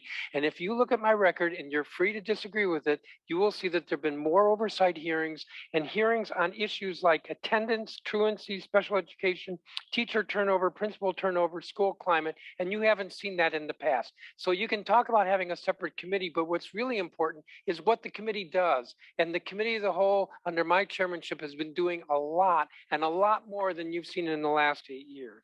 With regard to governance, I will just say my view on governance, I did not vote for the mayoral takeover in 2007. I was one of 2 votes against it. But my argument against the takeover was that changing the boxes on the organizational chart isn't what's going to change the teaching in the classroom. And I would make that argument today. So we can spend a lot of time and it will be a lot of energy over whether we change the governance structure. I would rather focus on what's going on in the classroom, whether there are enough resources. Why is it that there's such, we lead the country in teacher turnover? Issues like that is what will make a difference in the classroom, not the org chart. Before we move on to Ms. Palmer, I do want to follow up and ask you about teacher retention. How do we, because our teachers have been so pressed through the pandemic, how do you, or what is your plan to help retain and recruit quality teachers, especially in Ward 7? This plan. Remember, again, the council doesn't run the school system. We're not the ones who hire or fire or disappoint the teachers. But so I've already had a couple of hearings on this, and I'm going to have more hearings on that. So this keeps the sunlight on, or the sunshine on, what the school system is doing and what they're doing to reduce the turnover. But there are some things, like for instance, DCPS doesn't do exit surveys as a routine matter with teachers when they leave. And it ought to understand better why teachers are leaving. I mentioned this before as well. DCPS is horrible with communication with parents, but also communication with its own faculty. And so that is frustrating to teachers. One of the points that was made really clearly, I think it was by Empower Ed, is that one of the greatest factors in teachers leaving is whether they feel satisfaction in their job. And when they're frustrated and they feel they're overworked and stressed with COVID, well, that's a recipe toward their leaving. And so the DCPS needs to focus on school climate as well. And whether this is whether the teachers feel that they're supported and they get the kind of training that they want and all the supports that will make them want to stay. Thank you, Mr. Mendelson. Ms. Palmer, I'm going to give you just as much time as Mr. Mendelson received, and I'll break up the question. So first, I'll give you a minute and a half to talk about the independent school board, the oversight of DC public schools and DC public charter schools, and the governance in regards to the education committee. So I'll give you a minute 30 for that, and then we'll talk about teacher retention afterwards. So a minute 30 on the school board and oversight of DCPS and DC public charter schools. Great, thank you. Okay, thank you so much. We have a mayoral control system that has caused a lot of problems. We have parents and families, caretakers, teachers with lived experience that show that this system hasn't worked. It hasn't worked in terms of having books in schools. It hasn't worked in terms of teacher satisfaction. It hasn't worked in terms of supporting our teachers and our families. And if we're going to have a mayoral control system which concentrates that decision-making in the executive, you have to have robust council oversight. That is the counterpart to mayoral control, and we do not have that right now. We simply do not. And it's why we see things like school budgets that don't even meet the need, that don't keep up with inflation, that we're consistently underfunding our schools. We're not meeting the 2013 adequacy study in terms of adequacy or equity, and we haven't been for years. We have to conduct robust oversight, and that involves a standalone education committee. We can talk about the absorption of the committee into the committee of the whole, and a number of hearings, many of which were not accessible to families and teachers, many of which were government invited witnesses only, didn't involve participation from the people most impacted. We had one hearing where there were more Trump advisors than teachers or families, and that's not how oversight should work. Okay, thank you, Ms. Palmer. That's your time on that question. And then 1 minute on your plan to retain and recruit teachers east of the river in Ward 7. 1 minute. Thank you so much. Teacher retention is obviously very important. The teachers are the support system, and they're so central to our children's lives. I know that from my own children, how they adore and rely on their teachers. and how stability of teachers is so important to them. Not having high teacher turnover is good for teachers and good for their job satisfaction, and it's also good for our kids. And part of that is making sure teachers earn a living wage and earn a high enough wage to actually live in DC and to thrive here. Part of that is supporting teachers in charter schools so that they can form unions so that they're more supported and their pay is higher. And I very much support Grow Your Own programs, which promote and support students getting involved in education and becoming teachers themselves. And part of that is mentorship, and part of that is setting them up with funding so that they can go into the teaching profession and thrive. Thank you. Thank you so much. Before we move into the closing statements, I do want to ask one quick question. I'll give you 30 seconds each. What is your plan to support returning citizens in our community? And I'll start with Ms. Palmer. I'm going to give you 30 seconds for that before we go into closing statements. Your plan to support returning citizens in our community. Thank you so much. A big part of supporting returning citizens is housing. It's ensuring that they have a stable place to live when they return. We know that housing stability is important to everyone, and it's especially important to returning citizens. We also know that job stability is very important, and ensuring, I support the Restore Act, which would make it easier for people to get jobs and make them more supported in the workforce, expanding programs like Pathways, and putting more funding into these programs that help returning citizens reach employment and sustainable employment so that they can better reintegrate into the community. Thank you. Thank you. Mr. Mendelson, your plan to support returning citizens, 30 seconds. Well, we know that the greatest barriers to reentry are housing and jobs. And there are lesser barriers as well, such as access to an identification card.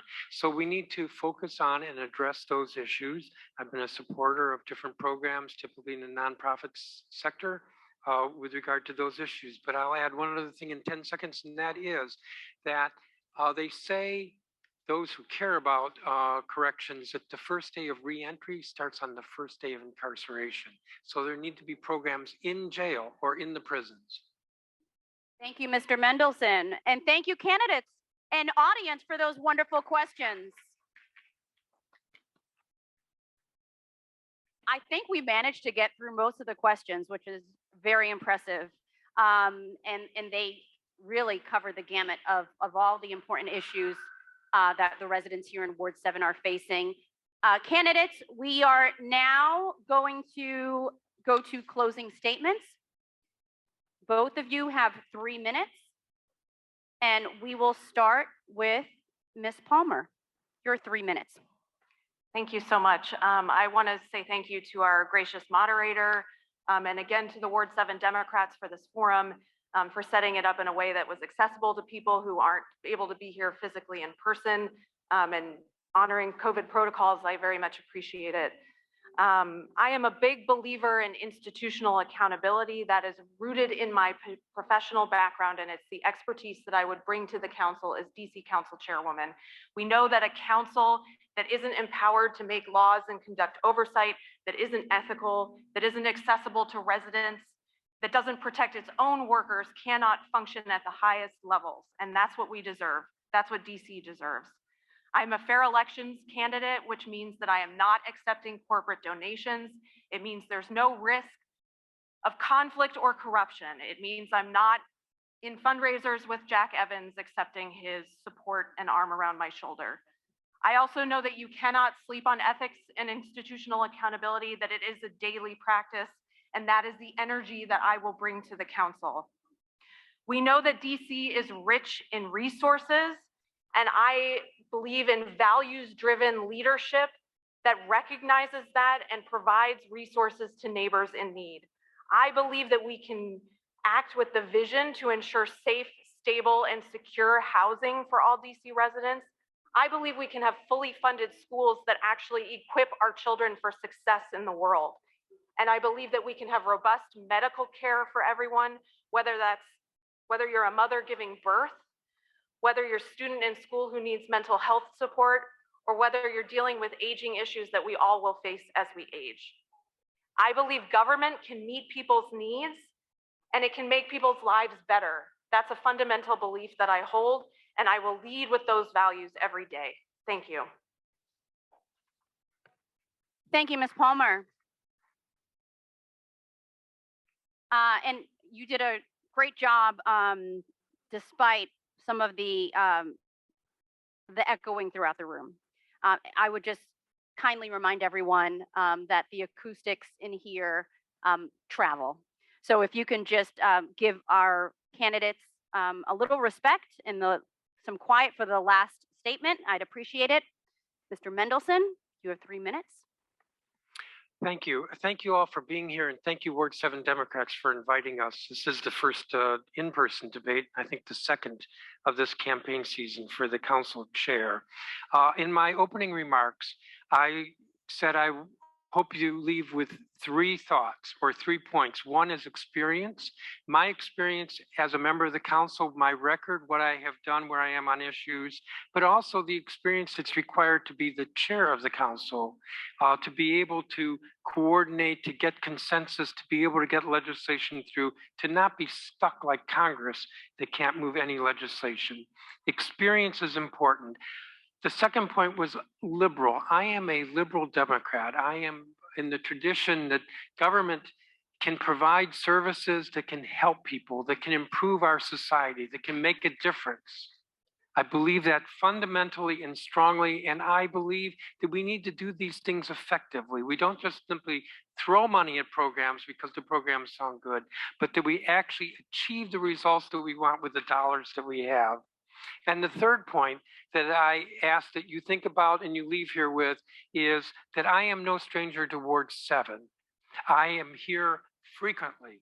I care about issues important in the different neighborhoods, whether we're talking about Deanwood with the flooding under the bridges, or we're talking about Hillcrest and that alley that I mentioned. Or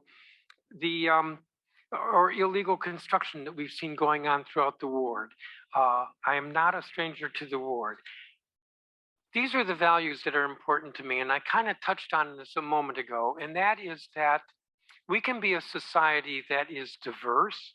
We should celebrate the diversity in our community, and that we should be a society where the social ills that we have been struggling with for decades can be improved or overcome. And that's actually a reason why I'm so motivated on education. And I hope you got a sense that I am passionate when we're talking about education, because there are so many social justice ills that we struggle with in this city. Not unlike other cities, so I don't mean that we're worse in that regard, but I see that education is fundamental to the long-term changing that. When you talk about reducing violence in our community, I'm not going to talk about education because we need something more immediate. But when you talk about making a better society, then I'll talk about education, because education is the great equalizer. It is the opportunity for every kid.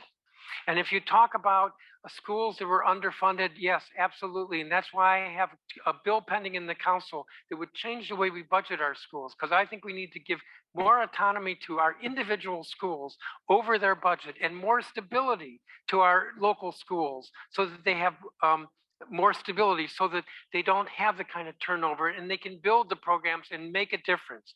So I ask for your support and your vote on June 21st. Thank you very much. Thank you. Ms. Palmer, Mr. Mendelson, thank you so much for a really robust debate, for answering these questions honestly and thoroughly.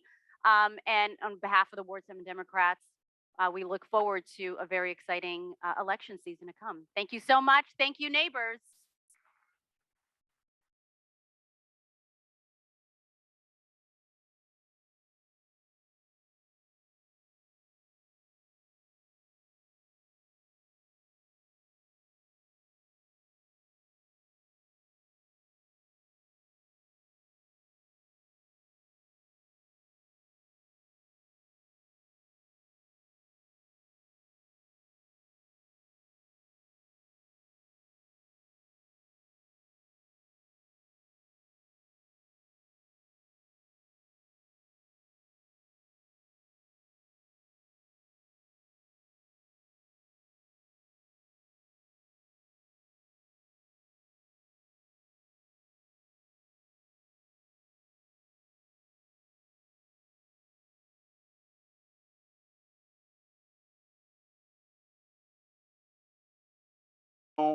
this morning, we focused on the individuals who are running to be the next chairperson of the city council. Now, this afternoon, we have an opportunity to hear from individuals who are running to be the next council member at large. So with that being said, I want to take a moment to acknowledge all of the candidates who are running for that seat. So first and foremost, I want to recognize Laniqua Dominique.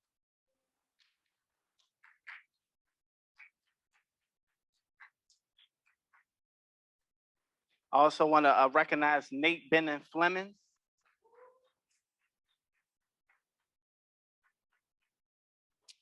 Next is Sharice Crawford.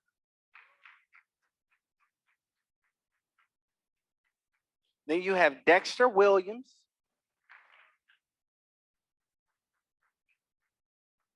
Lisa Gore.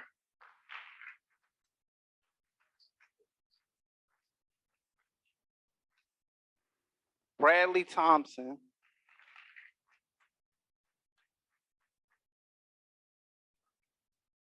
Thomas, I apologize, guys. Thomas.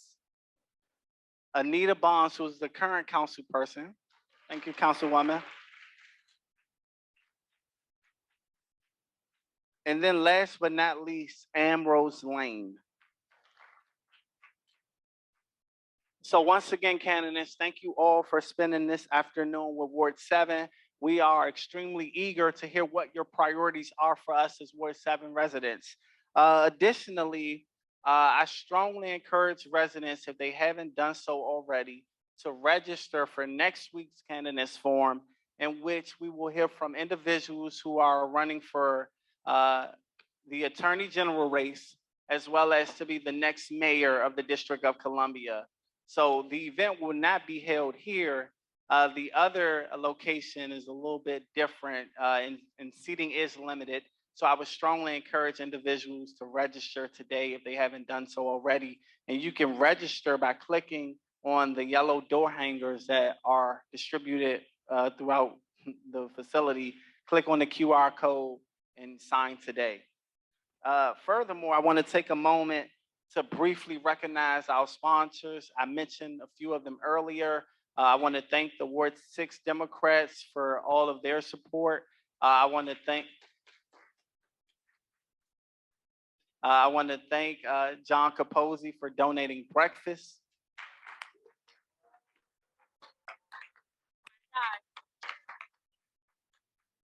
I want to thank Adam Ederglin with Initiative 82.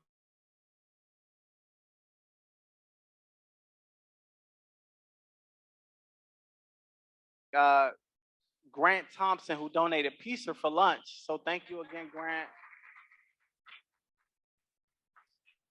I also want to thank the moderators. This morning moderator was Delia Gonsalves. She did an amazing job. And now I want to thank Mr. Bill Rice for indulging with us this afternoon. So thank you, Mr. Rice.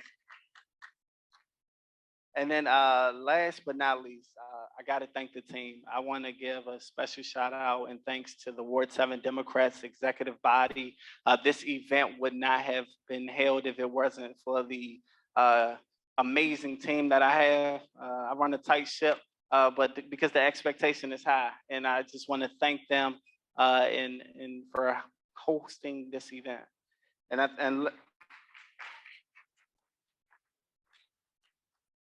So last but not least, I'm gonna go over housekeeping rules before I transition to the moderator to get started with the panel.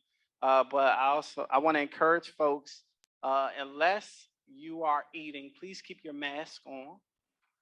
Additionally, please be respectful of other people's space and of each other. So don't try to overtalk individuals. During the last forum, we noticed that there was some side chatter, which kind of impeded the sound from the candidates. So we really want to minimize that. I also want to encourage folks that while I encourage everyone to collect signatures for your candidates, please do so during intermission. There will be brief intermissions. So with that being said, just a couple of more announcements. If you haven't done so already and you have a young person, and they're planning to sign up for SYEP. The deadline is Monday, so please sign our young folks up. And then, like I said before, with the candidates and getting petitions, there are several individuals collecting petitions from candidates. So if you haven't done so, please don't break. Go ahead and sign folks' petitions. So with that being said, I would like to introduce our moderator when he's ready, Mr. Bill Rice. So thank you so much.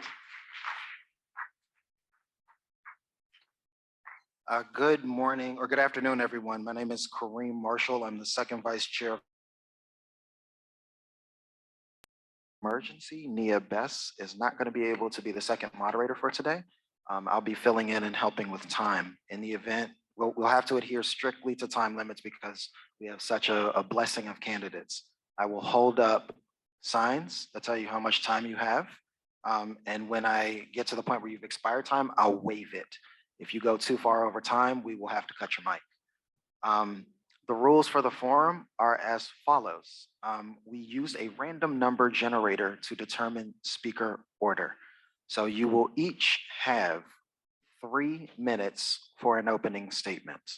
We will then proceed to a series of predetermined questions that are partially based off the survey questionnaire that you all submitted before this forum. We will then go into a period where each of the candidates may ask one question of one competitor. In the event at any time you are mentioned or impliedly mentioned in someone's statement, you will be afforded 30 seconds to respond. After you have all asked each other questions, you will then go to audience questions. Up here on my left to the audience, everyone in the audience should have index cards. If you have a question, please come up and drop it in this bowl, and Mr. Rice will ask the question in that last section of the debate. Stop, Stacy. So some quick housekeeping reminders before we get started. You will have 3 minutes to close after all of this is done. To the audience, please avoid backtalk. The acoustics of this building will reflect your noise and it will be heard in the microphones and it will disturb our candidates. So please give them the ability to make their case to you, the voters. Turn off the sound on your phones for the candidates. Speak directly into the microphone. We'll be running the audio through the microphones. And finally, a reminder on petitions. Please, everyone make your way over at some point to sign those petitions on the yellow table. We believe very strongly that everyone deserves a chance to be on the ballot. So please, if you haven't yet, sign those petitions throughout. And with that being said, I'll turn it over to our moderator, Mr. Rice. Thank you. I'm Bill Rice, and it's really a pleasure to be here.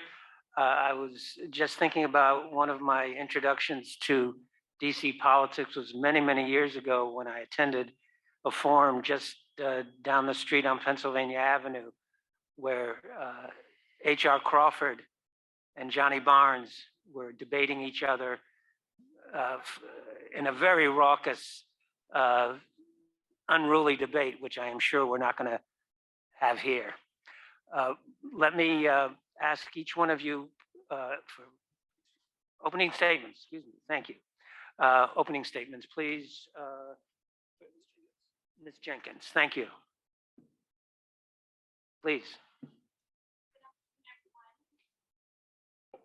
Good afternoon, everyone. My name is Laniqua Dominique Jenkins. Laniqua Dominique is one first name.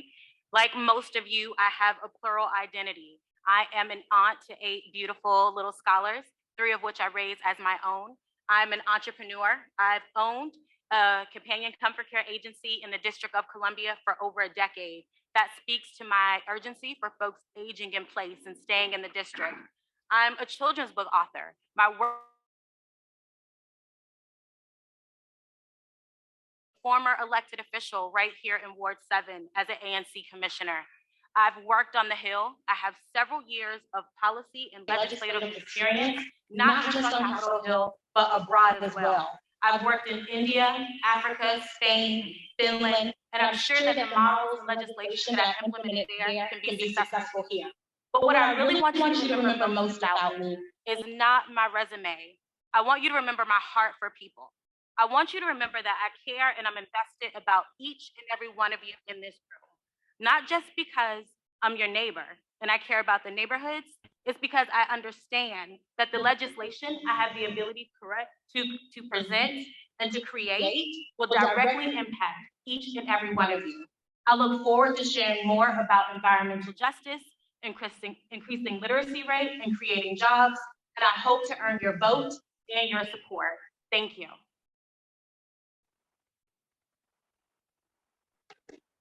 Nate? Thank you. Good afternoon, Ward 7. Good afternoon, DC. How's everybody? My name is Nate Fleming, and I believe that people don't care how much you know until they know how much you care. And that's why I'm so happy to be here in Ward 7 today, because I grew up here in Ward 7 and I live here currently. The intersection of Minnesota Avenue and Nannie Helen Burroughs is very important to me, because I grew up on Minnesota Avenue in the Greenway Apartments in the mid-'80s, single mother household, smelling crack in the hallways. DC, the murder capital of the world, not the greatest place to grow up. But because Nannie Helen Burroughs, I went to school there. My mom knew the importance of education, sent me to a black independent school. I had a solid educational foundation. After school programs, I participated in the clubhouse, Cub Scouts right in this room. Number 14 Boys and Girls Club, Gladys Gray, the East of the River program. Hannah Hawkins, when I moved over to Anacostia, got me a scholarship to go to St. Andrews Episcopal School in Potomac, Maryland, where every day I saw the inequities of this city and committed myself to doing something to change that. I worked for Congresswoman Eleanor Holmes Norton in high school at 16 years old. And from there, I went to Morehouse College. I became a lawyer, went to the University of California, a full scholarship to Harvard Kennedy School of Government, preparing myself to do this type of work, because I understand that those that get opportunities have a responsibility to create opportunities for others. And that's what I've been doing. I was a citywide elected official, DC shadow representative from 2012 to 2014, increasing support for DC statehood by 400%. I'm the only person here that has led a legislative staff at the council for the past 5 years. Council's committee on record.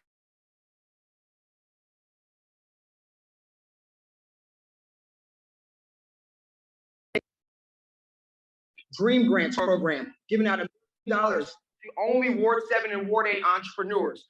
Helped to bring Bard Early College High School to Washington, D.C., where here in Ward 7, high school students in 4 years not only graduate from high school, but get their associate's degree. They have 2 years of college completed. I was responsible for the Ward 7, Ward 8 restaurant grant bill that's leading to 9 new restaurants being built here east of the river. And when 30 schools east of the river lost their funding 2 years ago, I was the staffer that successfully restored this funding. So I have experience in getting things done for Ward 7 and Ward 8 residents. And I'll end with this. In the history of the DC Council, there's only been one person elected east of the river to an at-large council seat, and none of our at-large council members live east of the river. I am the candidate with the background, the experience, the commitment, and the vision to make that a change. I hope to serve you as your next at-large council member.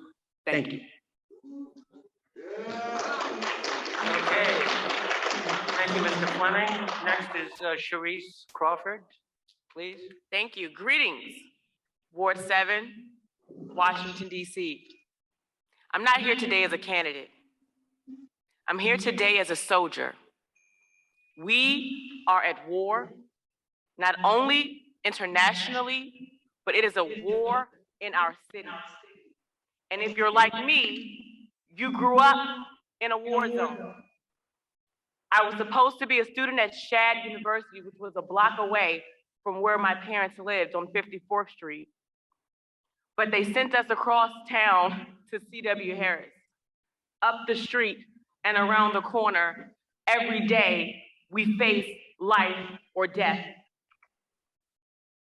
So I stand today prepared to serve the District of Columbia as the next transformational at-large council member to protect our fronts from all foreign and domestic threats, because that is what we're up against. My name is Sharice Crawford. My family proudly represents all 4 quadrants of the District of Columbia. If my grandmother were here today, Beulah May Crawford, who adopted orphans in our community, she understood that we must build the next generation to prepare a strong future. And right now, our seniors are hurting because our youth are being incarcerated at the highest rate in this entire city.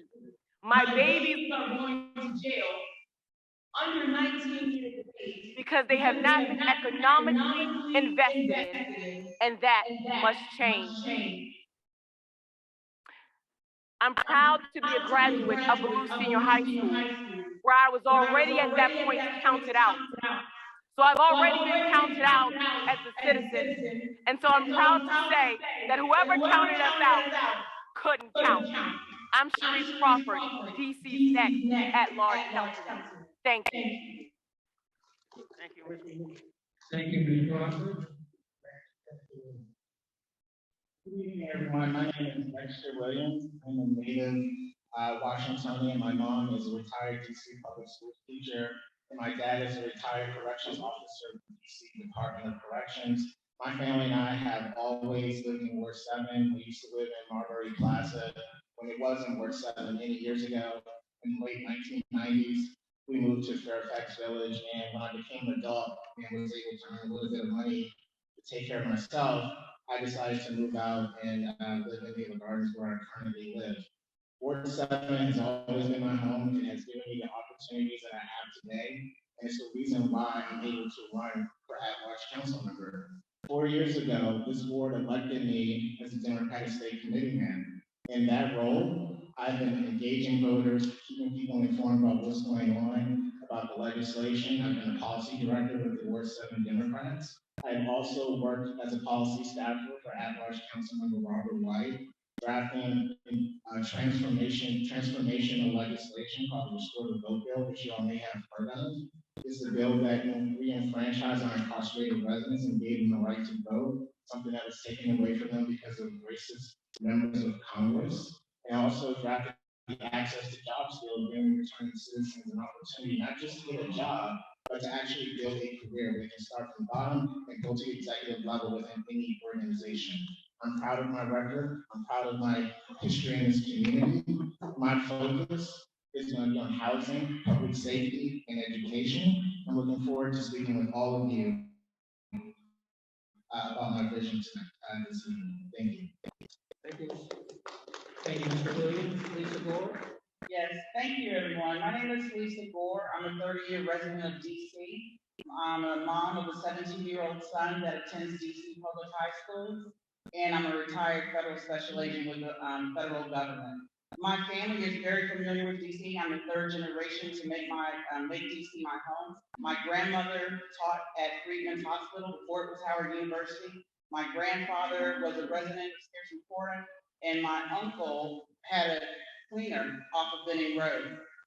This is an opportunity for us as a city to elect an at-large council member that genuinely cares about all the residents in DC, all wards. This is an at-large seat, so we're here to represent everybody. And just as diverse as DC is, the diversity is the same in my team. And as a policy team, we've come up with transformational policies to serve every resident of the District of Columbia, including a policy that we just announced yesterday, which is a vocational education program that is geared toward our youth in this city. So I am truly honored to be here. I'm honored to be amongst these candidates. I'm looking forward to working with everyone in this room and in the city to make DC the place that we know it can be. And I ask for your vote on June 21st, and thank you for coming and attending. Thank you, Ms. Gore and Bradley Thomas. Thank you, Mr. Moderator. Good afternoon, everyone. My name is Bradley Thomas. I'm a 4th generation Washingtonian. I've lived in 5 of the city's 8 wards at one time or another, including Ward 7. I've been married for 37 years to a distinguished, exceptional DCPS teacher who's recently retired. We have two successful young adult children. One of whom was born when we lived here in Ward 7, Fairfax Village. A member of the People's Congregation of the United Church of Christ for over 50 years. I served as a lay officer, chief lay officer of that church for 20 years. I'm also a member of the board of directors of the Central Atlantic Conference of the United Church of Christ, where I've served for 9 years and where I previously served for 2 years as the president of the board. I was first elected to the Advisory Neighborhood Commission back in 2010. And currently I am serving in my 6th year as chairperson of AAC 5. Now, why do I want to be a DC council member at large? I believe I'm uniquely suited to bring a fresh perspective as well as a wide range of skills to the position. No one else on this panel, and frankly, no one else serving on the council today, has been a practicing attorney for 40 years, a small business owner for 40 years, an electrical engineer who helped design systems for the Navy and the Air Force, a professional musician, songwriter, and recording artist, a local and regional church leader, a youth leader and mentor for over 30 years, the author of a thesis on environmental justice, and a comedian. Not that I'm special, but I have been richly blessed, and I believe that to whom much is given, much is required, and I want to give some of that back to this community. So look me up at votebradleythomas.com. It's votebradleythomas.com. You'll see lots on there about my positions on various issues. But basically, my platform is simple. I believe that people have the right to be safe, secure, healthy, and heard by their representatives. I believe that leaders should stand and most importantly should act on principles that are unwavering and that are not for sale at any price. And I believe that progress means striving every day to bring equity to all of our neighborhoods in terms of quality education, employment opportunities, affordable housing, public safety, and environmental justice. Again, I'm Bradley Thomas. VoteBradleyThomas.com is my website, and I'm ready to represent you on the DC Council as your representative at large. Thank you very much. Thank you, Mr. Thomas. Anita Bonds, the floor is yours.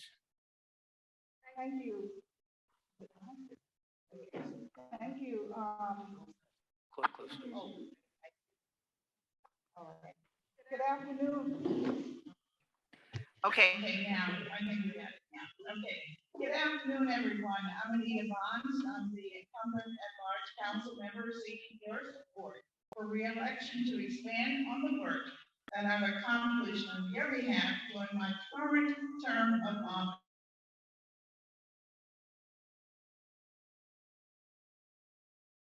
To respond to your important concerns and issues.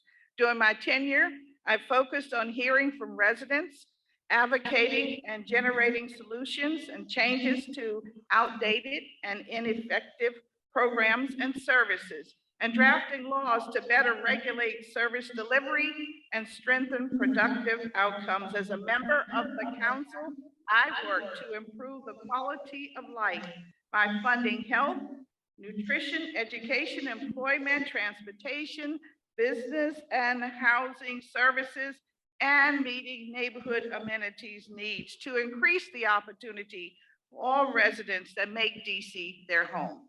While the health pandemic has been challenging and caused our local economy to dip, I want you to know that we are in much better shape as we move forward on the mend. In fact, we realized recently a $530 million surplus, of which a 50% of that should be allocated to the Housing Production Trust Fund, which is our biggest bucket for improving the amount and the quality of affordable housing in the city. And so I am asking you today to query on various issues that you have before you. I know that housing is one of the biggest issues, and so is public safety. And so I'm going to spend some time talking with you today about those important issues. More importantly, I don't want to go over my time. And I see, okay, under my leadership, as the chair of the Housing Committee, we have many accomplishments.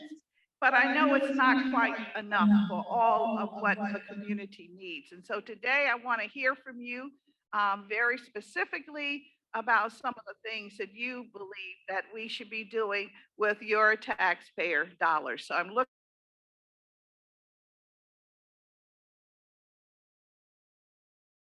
hearing from you and knowing you again as a long-standing representative of Ward 7. I grew up here, as many may know, and raised my family in the parts of Ward 8, Ward 5, and so I'm very much a resident of this community. My children, in fact, are fourth generation Washingtonians. I'm not, I'm just a one generation, but thank you so very much.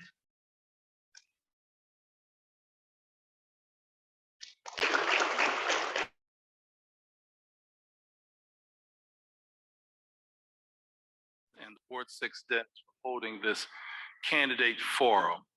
My name is Ambrose Lane Jr., and I am currently the chair of the Health Alliance Network, born right here in Ward 7, and is now DC's largest community-based health advocacy group. And I could very easily begin to teach her all her life, or begin to talk about my father, who spent 35 years on WPFW right here in DC talking politics and was a civil rights activist. But that's not why you're here. And that's not why I'm here. I'm here to talk about Ward 7's future, and I'm here to talk about the city's future. And, you know, we keep having these circular arguments about what is wrong, about the things that we need to fix. But nothing has been solved. Nothing has been solved. We have social determinants of health in housing, we have employment, we have so many other things, transportation. I would just like to solve one thing.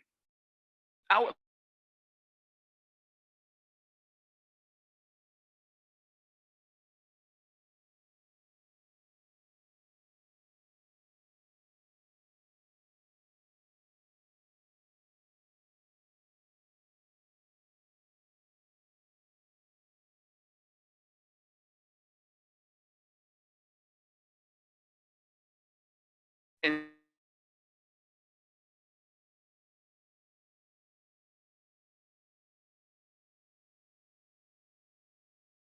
Trump.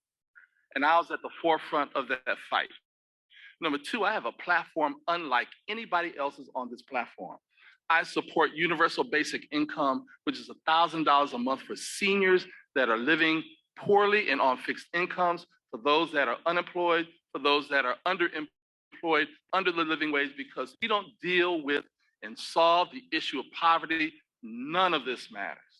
None of this will matter, because we'll again have ongoing circular arguments about public safety, about crime, and the things that communities need. We need to solve poverty because Dr. King charged us with the ability to solve poverty in our lifetime. I have a record of accomplishment. Is that 3 minutes or 3 seconds? Okay, you said 3. All right, that's cool. And most of all, I fight. And everybody in this room that knows me knows that I fight. I don't just attend meetings when it's election time.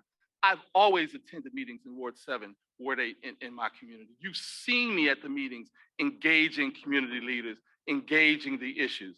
I don't just come when it's Johnny come lately, when all of a sudden we have to run for an election. I've been there and I will continue to be there fighting for you. Thank you. We will now have a quick kind of yes or no question, starting with Ms. Crawford and just going right down the line. Are you financing your campaign with public financing or private fundraising? So can we start with you, please? Yes to public dollars. Public dollars. Fair okay. election. Public financing. Fair elections. Public financing. Public Public financing. financing. Public financing? Yes, a program I fought very hard for. Yes. Thank you. Yes, public financing. I'm leading this field in the number of contributions. Yes, public financing. Yes, public financing. Okay, it's unanimous.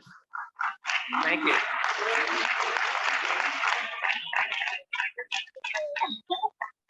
So for the next question, you'll have 1 minute to answer, and we're going to start from Ms. Gore and proceed down the line. Please tell us why you should be the next at-large Democratic council member? I think that's an excellent question. I'm happy to lead that off. For one, I'm a career public servant. For the past 20+ years, I've been a federal employee, and it's specifically federal special agent in charge with the Department of Housing and Urban Development, Office of Inspector General. And in that capacity, I spent a career fighting against developers, fighting dirty public housing executive directors, fighting against people that are defrauding individuals in single-family home ownership programs, stripping the equity out of elderly residents' homes. The last thing I did prior to retirement was started a national initiative for my agency that was dedicated to fighting for female tenants in public housing that were the victims of sexual quid pro quo, which happens all across the country. So I'm a fighter. And that public service has taken me away from my family, taken me away from my kids, and concentrated on underserved communities in the public housing area. Number two, I'm a senior manager, so I have, and I'm not sure about everybody else in the panel, but I have career expertise and oversight in managing programs. I've run departments, I've run divisions. I'm sorry, Oh, you gotta give me Okay. That's a fantastic question. I think that one of the unique skills that I bring to this position is not just my experience from a university perspective, but my lived experience, but also my local perspective, and my compassion. I think that I've already given you guys the opportunity to check me out at JenkinsForDC.com. I have a very impressive resume that speaks to my work here at a congressional level and a global level as well. But I think that if you don't have compassion and you don't care about people, and you don't understand how that impacts people, then you're basically reinforcing oppressive structures. You're reinforcing holding people back and holding them down. That's not what I'm about. I'm bringing compassion, academic muscle, and experience on the Hill and globally. Thank you. Excellent question. It's very rare that you have someone, a city council member at the at-large level, is a citywide elected official that works at the DC Council. I've been a citywide elected official, DC shadow representative, and I've worked at the council for the past 5 years as a legislative and committee director. So I've written hundreds of laws. I've worked on 5 particular budgets. The budget of the District of Columbia is the most important legislative item of the year, and I'm the candidate that knows how to work that to get outcomes for you. But people don't know certain things about me. I was actually a law professor at UDC. I was the head football coach at Kramer Middle School. So I have a track record of getting things done and being committed to the residents over the past 12 years. And there's no other candidate on this panel that's been a citywide elected official and worked at the DC Council besides myself and Councilmember Anita Bonds. Thank you.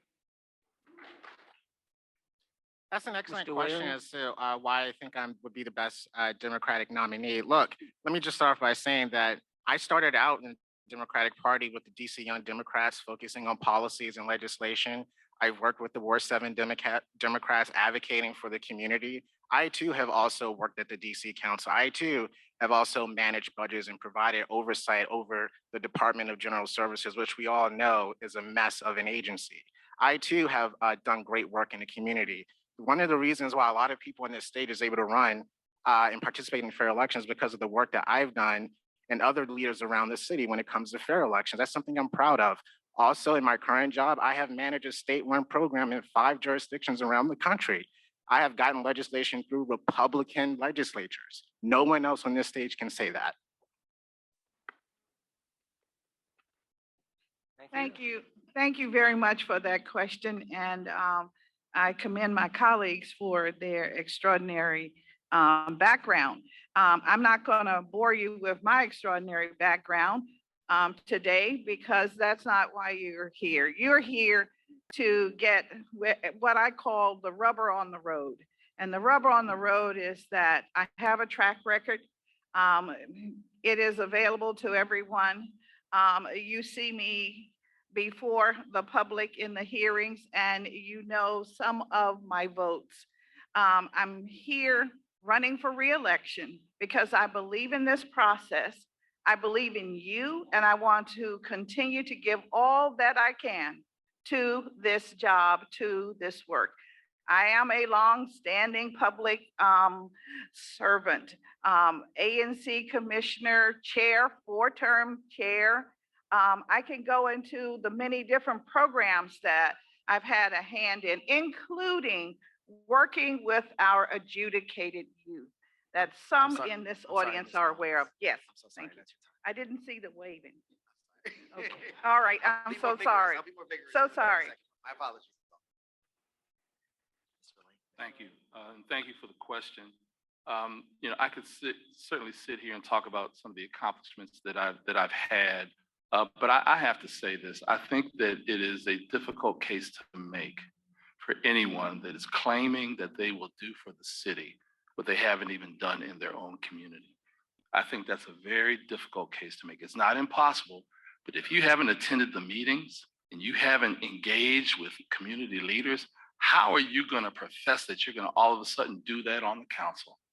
And so I'm sitting here saying, as someone who has done that work and continues to do that work, right now, I'm working with ANCs in Ward 7 and Ward 8 to adopt a resolution on how to solve the opioid question. I have 6 ANC commissions, 3 in Ward 7 and 3 in Ward 8, that have already adopted a resolution that we created. That represents 80,000 people that have adopted a resolution that I created to help solve the opioid crisis, which is going on right now. If you're not willing to do the work in your own community, how are you going to prove to anyone that you're going to do the work on the council? And this is what I say. So I can certainly talk about what I've accomplished and the other things. Yes, I know you, Kareem, I know you're waving your hands, brother. And you're a good waver. You're a good hand waver. All right, thank you. Thank you for working with us. Mr. Thomas. Okay, thank you, everybody. Bradley Thomas again. I have been elected the chairperson of ANC 5E 6 times in a row. It's not because I have a pretty face, as Judge Judy might say, but it's because I have the skill at being able to build coalitions. And that's what we need on the council. Now, when we talk about one of the main issues that we have, which is public safety, I'm the only person who has served as an attorney for 40 years, and I've worked with defendants, with prosecutors, with police officers, with social services to fashion ways to get people out of that system. In fact, hardly a month goes by that some young man doesn't walk up to me on the street and say, "Do you remember me? You got me out of trouble," and I haven't been in any trouble since then. That's one of the reasons. Those 2 of the reasons that I think I'm the best suited for the job. Mr. Fleming, you have 30 seconds to respond.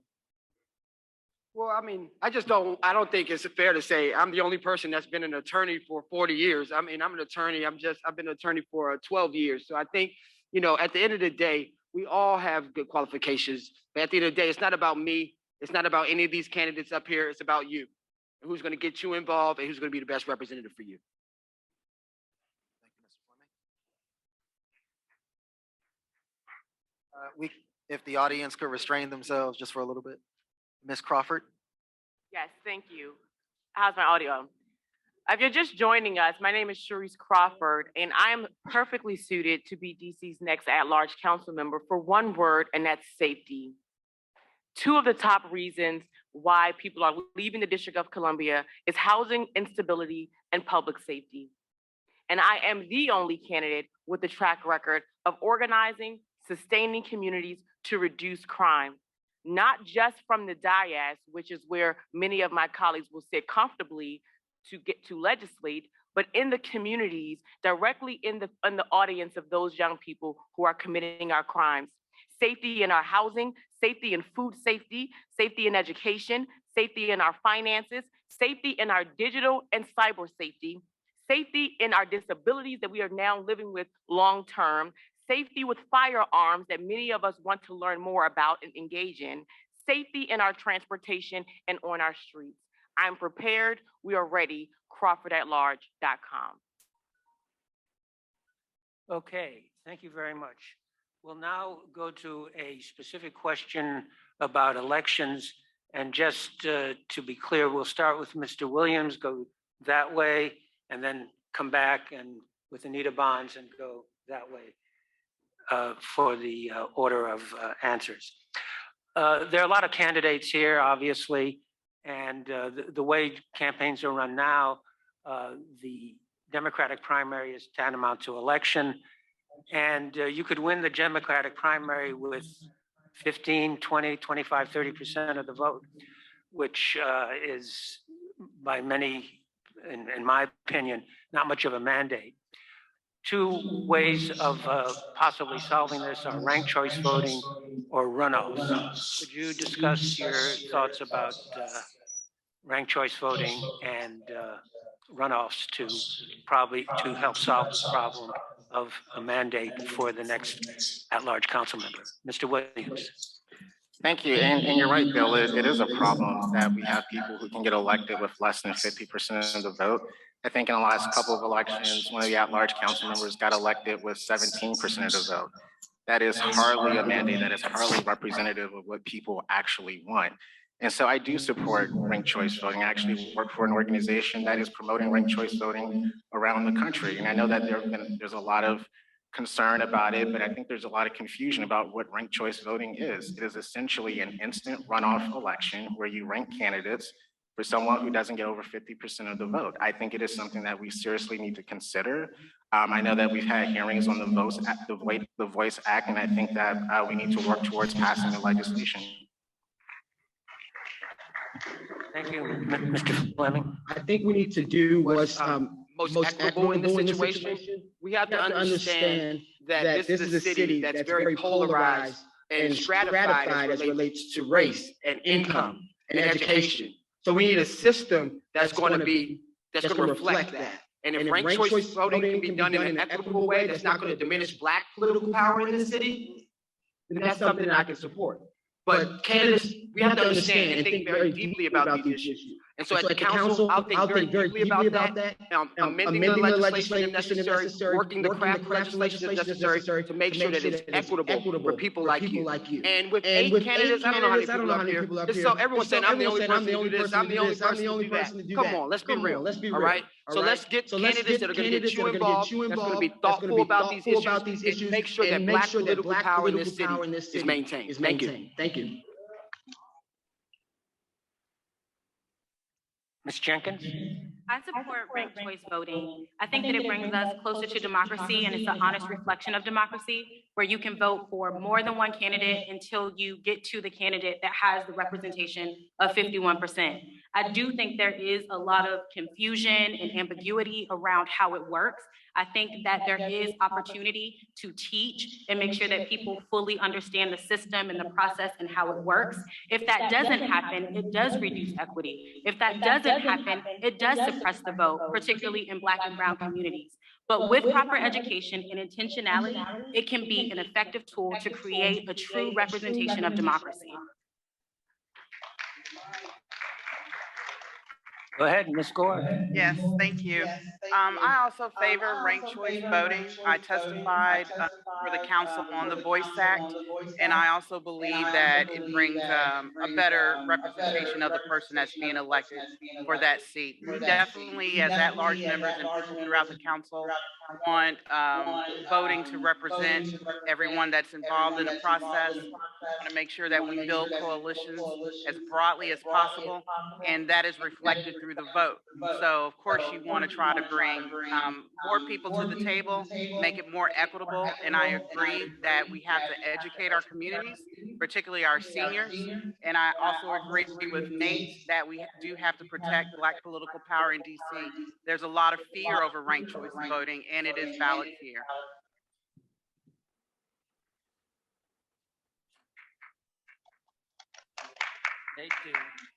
Do you want to answer anything? Okay. No, I know there's a lot of candidates. Everyone doesn't want to hear me. I know there's a lot of candidates. Everyone doesn't want to hear me. When it's my turn to speak next, I'll speak. When it's my turn to speak next, I'll speak. Thank you.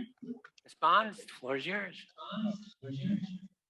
Thank you for that question. My instant response, and continues to be my response, that I am not in favor of ranked choice voting. I am not in favor of it. And I'm not in favor of it because I think it does more harm than good.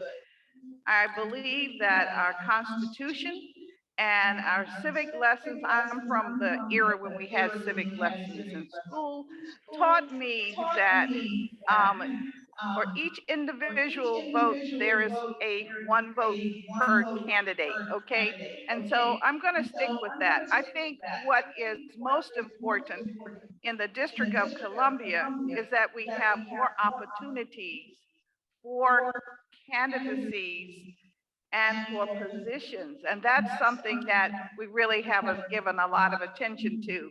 I think that that would be very important. In other words, have more opportunities for votes and categories.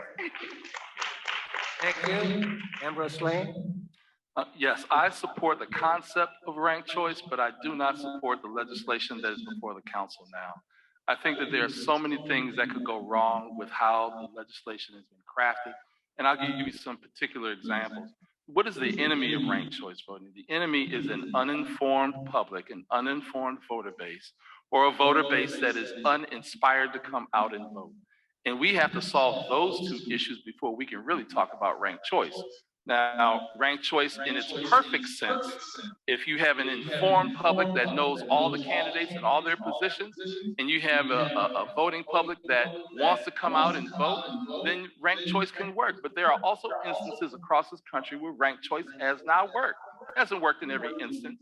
So I would support the concept because of what it can do, but not the legislation that's currently before the council. We have to change that legislation if we want it to work here in the District of Columbia. Thank you. Mr. Thomas? Yes, thank you. Bradley Thomas again. My position is that for DC, ranked choice voting is a solution in search of a problem. The problem is not the fact that we have too many candidates or that a person could possibly win with 15 to 20%. The problem is the power of incumbency, where people get reelected over and over and over again because they have the advantage of fundraising. The solution is the Fair Elections Act, public financing we have now, and its term limits. We put those two in place. We already have public financing. We put term limits with that, and we will have a more democratic system.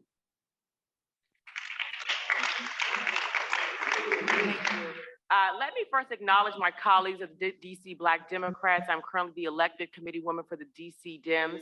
And out of respect for the vote that happened against ranked choice voting, let me acknowledge that because it was a body vote. As a resident and citizen, I believe that ranked choice vote should be a ballot measure, as I've supported Initiative 82, that the people should decide how and which they elect their representatives. And I will always stand on the side of the people having that decision. And so it is difficult to go against your group per se think, but it is important to stand to say that every resident should be as informed as we are on the political side and fully understanding what their options are. And so it should be a ballot measure that every resident should have an opportunity to vote on, the same as Initiative 82 and 87, which Councilmember Bonds overturned. So these are important measures that we need to make sure that we're not allowing democracy or dictatorship to override. Councilmember Bonds, you were directly mentioned in an answer. You have 30 seconds to Yes, respond. thank you very much. As an incumbent, I work very hard, and I think most incumbents work very hard, but I am totally in agreement with the need in the District of Columbia to really put some brakes on, in other words, have term limits. I think we really need that. I believe years ago, we put it in place and then somehow magically was put back as we have it today. And I think having term limits gives more people an opportunity to take on the responsibility of running the government of the District of Columbia. So I'm for term limits. And I think if we're going to talk about this issue, we have to talk about it in concert with the many other aspects of what voting means in the District of Columbia. Thank you, Councilmember Bonds. As a follow-up question, we're just going to go down the line, yes or no, no embellishment. We'll start with Ms. Gore. Do you support term limits? Absolutely. Absolutely. Yes. Yes. Yes, of course. Absolutely. I'm the one that just brought it up. Yes to term limits immediately. And as a follow-up question, how many terms, starting with Ms. Crawford? About How the many terms is I appropriate? believe it will take 2 to 3 terms for if you have a solid policy agenda to fully execute on that, and you should be preparing a succession plan. Execute on that, and you I'm in should be favor of a preparing a two-term limit. succession plan. 3 terms total. 3 terms. 2 terms. I'm glad Councilmember Bonds didn't say 2 because this is her 3rd, right? So if she supports term limits, I think she should just go ahead and volunteer. Why not? Volunteer. We need a new person in there. We need some new blood. My answer is I would think about it. I'm not going to make legislation off the top of my head. He's someone that's going to be thoughtful. Wow. Ms. Jenkins? Hey, it's the thought that counts. Ms. Jenkins? 2 terms. Ms. Gore? 2 terms. Councilmember Bonds, you were mentioned directly. Would you like to respond? No, I would not.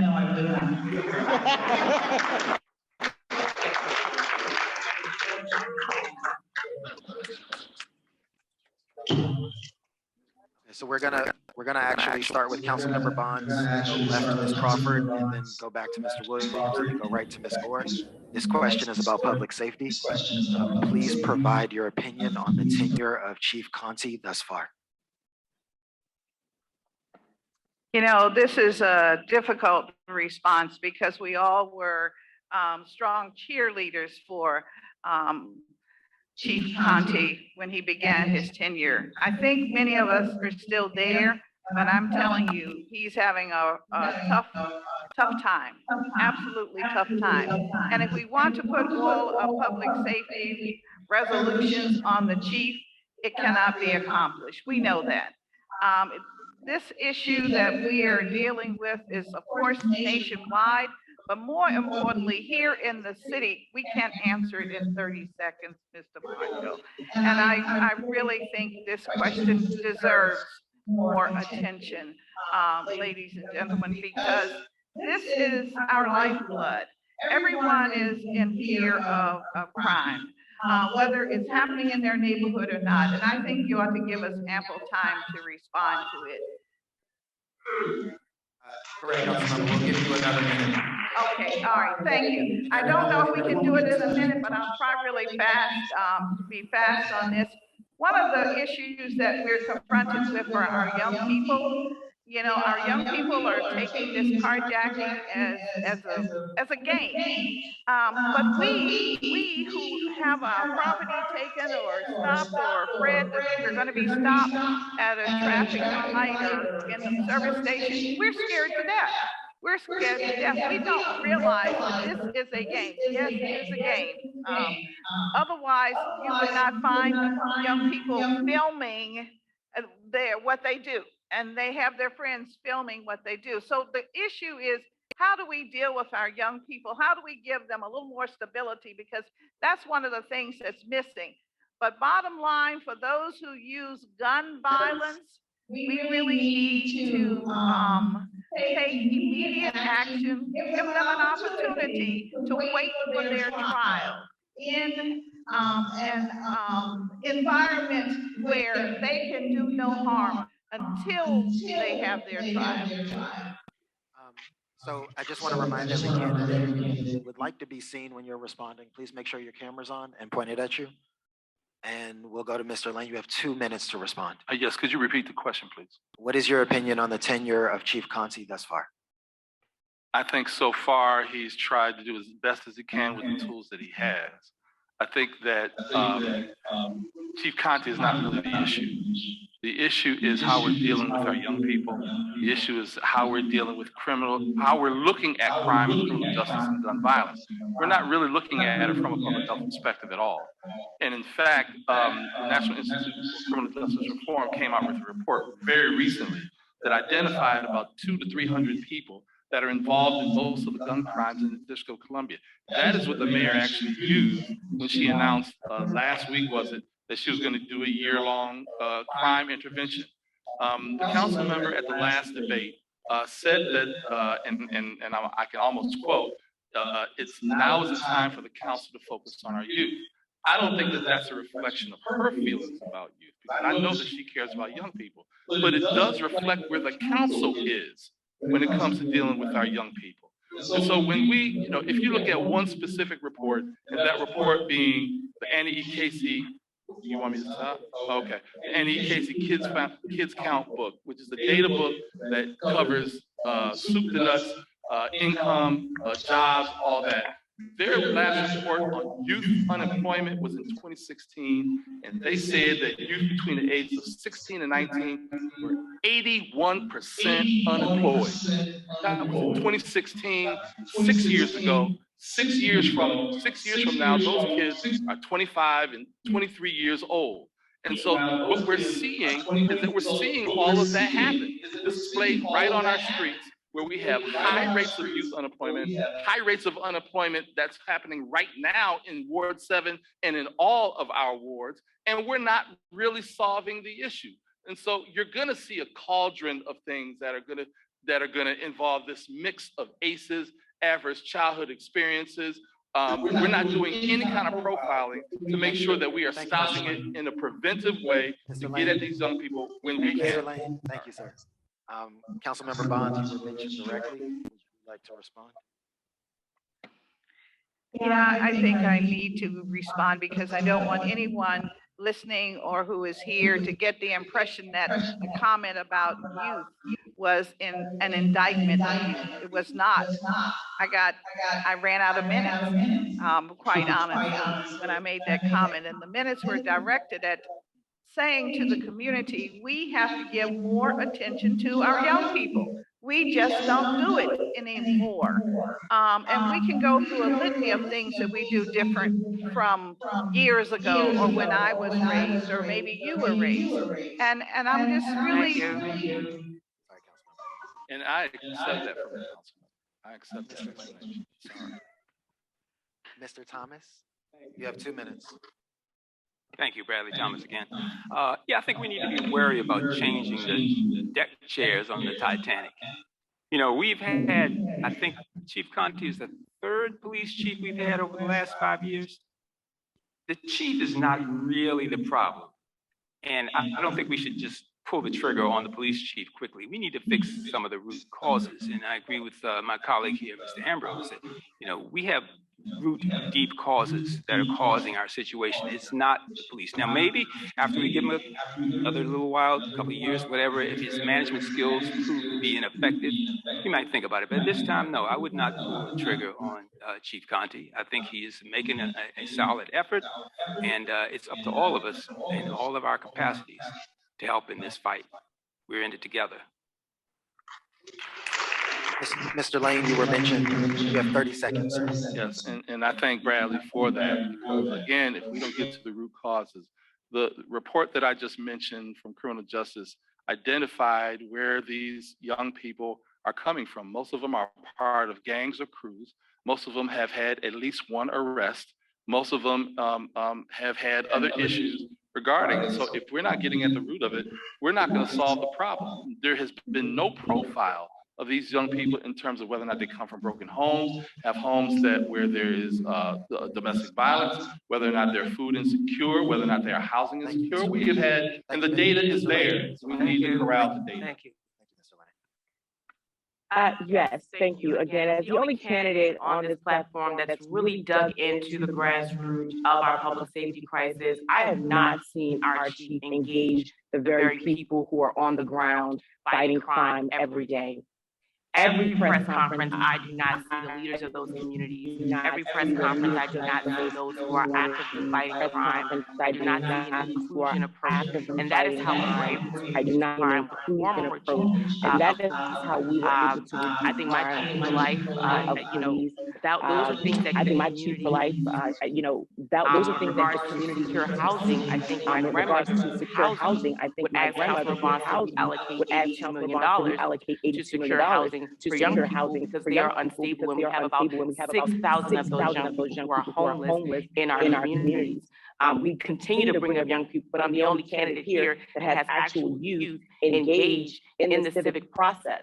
And so until we include them and economically stimulate their base, it will continue to be a problem that just is not just talked about, but where is the action? My grandmother housed orphan youth because she understood that they needed secure housing, and we blow money on housing with our developer friends and the company men because we think that that's the appropriate way to go, and then look at them as an aftermath. Our youth have been displaced. They've been moved to Maryland. They do not live there. Their families have been displaced to Maryland, and they're coming back here to wreak havoc on a city that has put them out. And they're coming back to wreak havoc on a city that has put them out. Thank you, Ms. Crawford. Councilmember Bonds, you were directly referenced in her statement. Would you care to respond? No, I do not. Okay, thank you, ma'am. All right. Mr. Williams? Thank you. This is an issue that's top of mind for everyone across the city. It's top of mind for all of us as candidates. You know, when I go out to get signatures for petition, it's the #1 issue that people talk to me about, complain about, and say, we're afraid for our safety, whether I'm in Ward 6, 7, 8, 1, 2, 3, 4, it doesn't matter. It's an issue that's all over. I think with Chief Conte, I agree with my colleagues, you know, he's in a tough spot.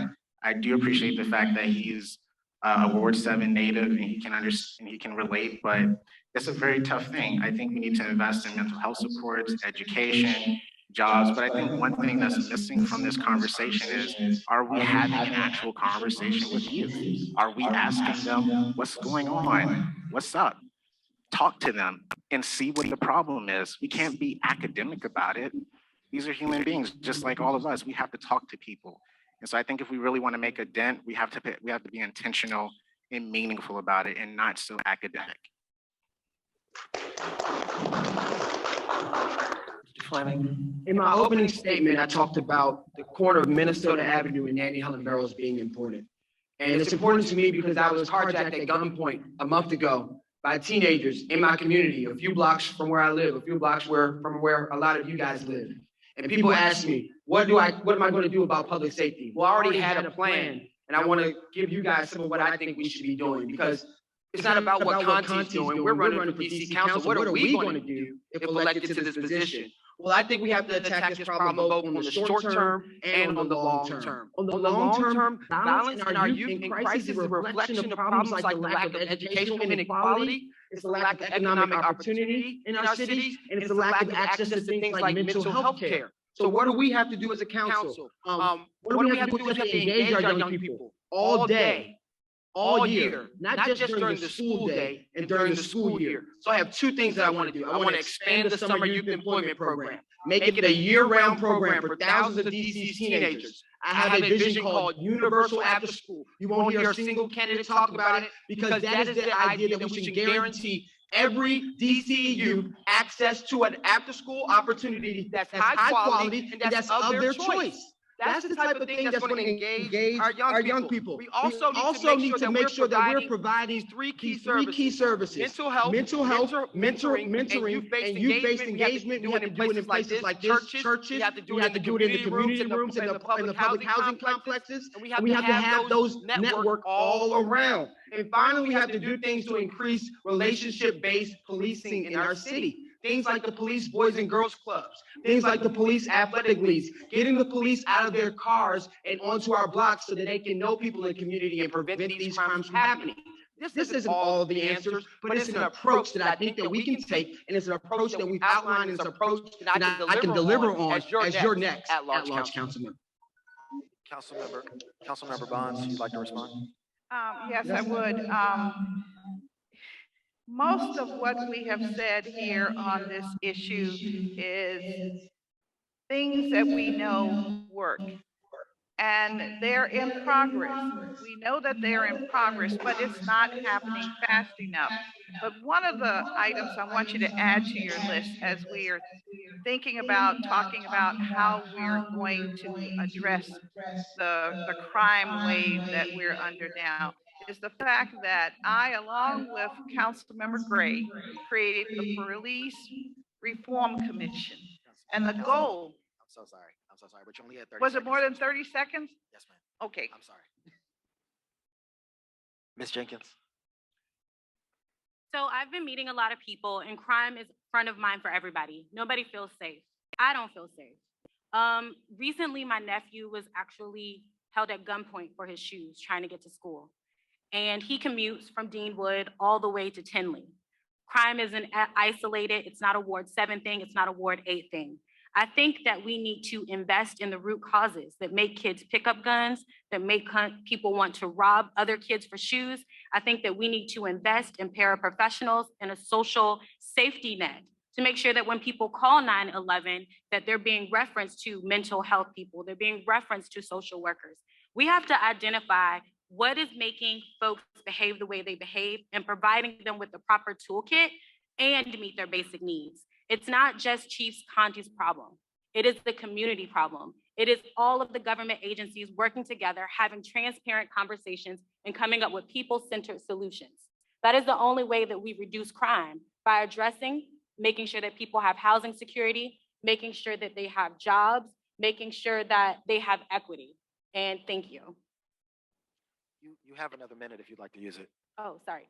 So some of the issues that came up is also decriminalizing certain crimes, making sure that people aren't wrongfully incarcerated or arrested because of issues like vending, making sure that we are not policing the behaviors that lead to entrepreneurship.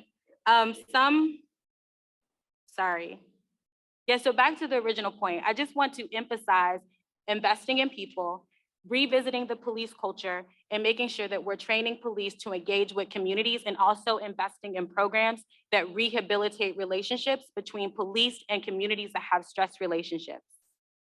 Thank you. Ms. Gore? Yes, so I'm gonna throw, I'm the only one out here. I'm the only one on this, you know what I'm gonna say, on the table here that is formerly a law enforcement manager. So I was a senior manager. So I've done things out in the street. I've seen things out in the street. I'm not going to give Chief Conti a pass at all. Chief Conti is responsible for setting the culture of our MPD, our law enforcement body. He is number one. No one on this panel and nobody in this audience should give him a pass for anything.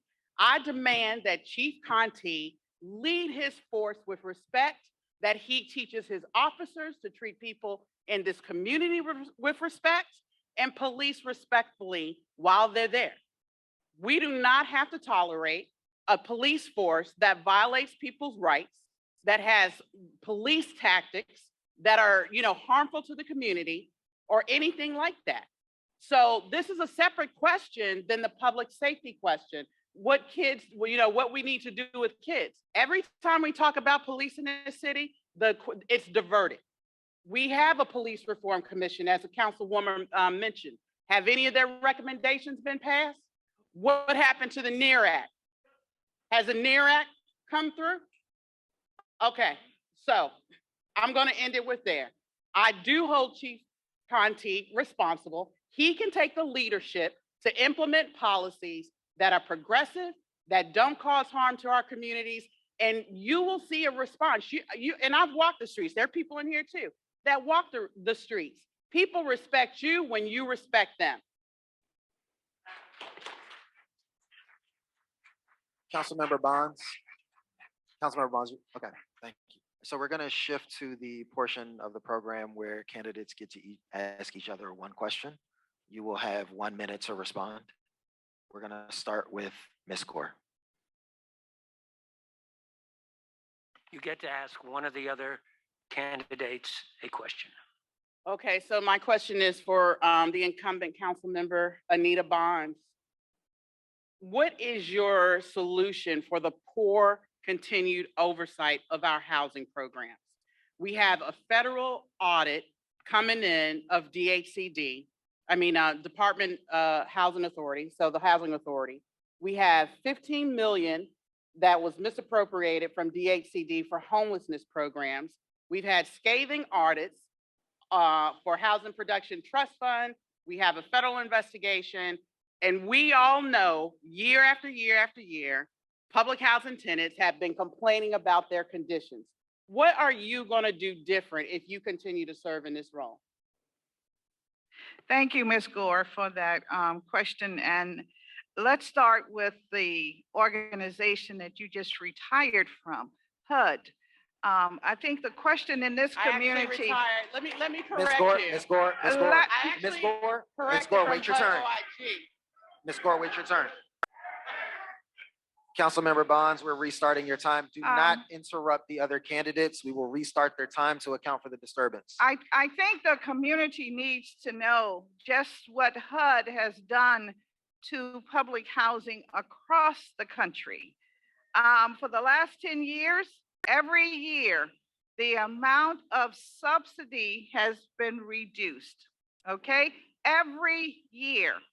And so 2 years ago, the district government decided that we would put money into our public housing properties. 39 million. This past year, we did 50 million. And that money is being spent to rehabilitate these properties. This is very important that we rehabilitate the properties because that's where our people live. And so that has been our goal. So HUD, let's talk about HUD and what HUD has or has not done. And much of what has happened in this community and everyone who is in public housing can attest to that. Okay? Thank you. This is a real issue for us. Councilmember. Thank you so much. Thank you so much, Councilmember. Ms. Gore, now you have 30 seconds to respond.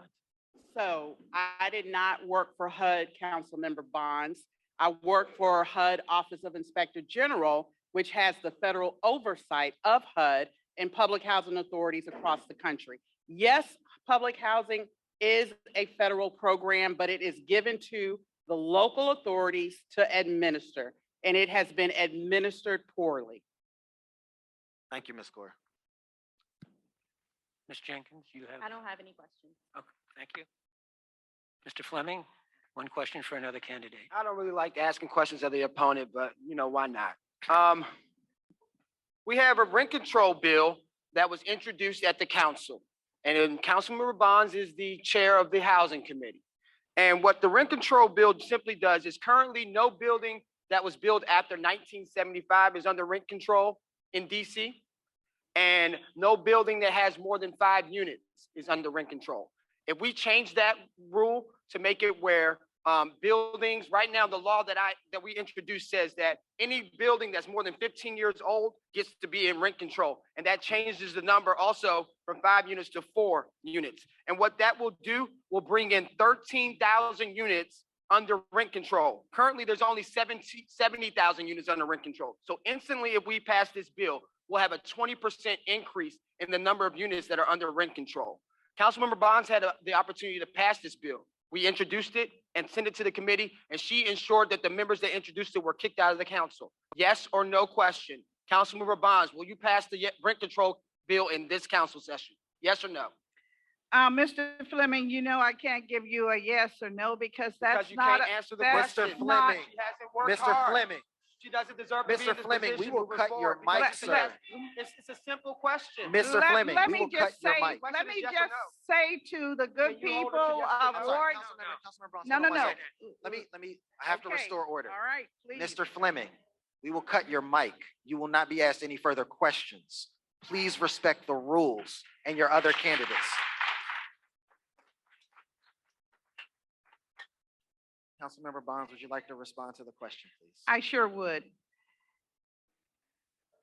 This is an interesting attack on the work of the council that Mr. Fleming is very much aware of. He says he's a lawyer. Well, he should know that there is a law on the books that stipulates if we put any additional housing built after 1975 under rent control, then we have to pay the owners of that housing. We pay it with your tax dollars. That's the difficulty. What I did do is put a moratorium on this issue, which is called the assurance certificate, which is the process by which landlords can bill the government for any additional rent control units. Rent control is not perhaps the best vehicle we have in the city for affordable housing.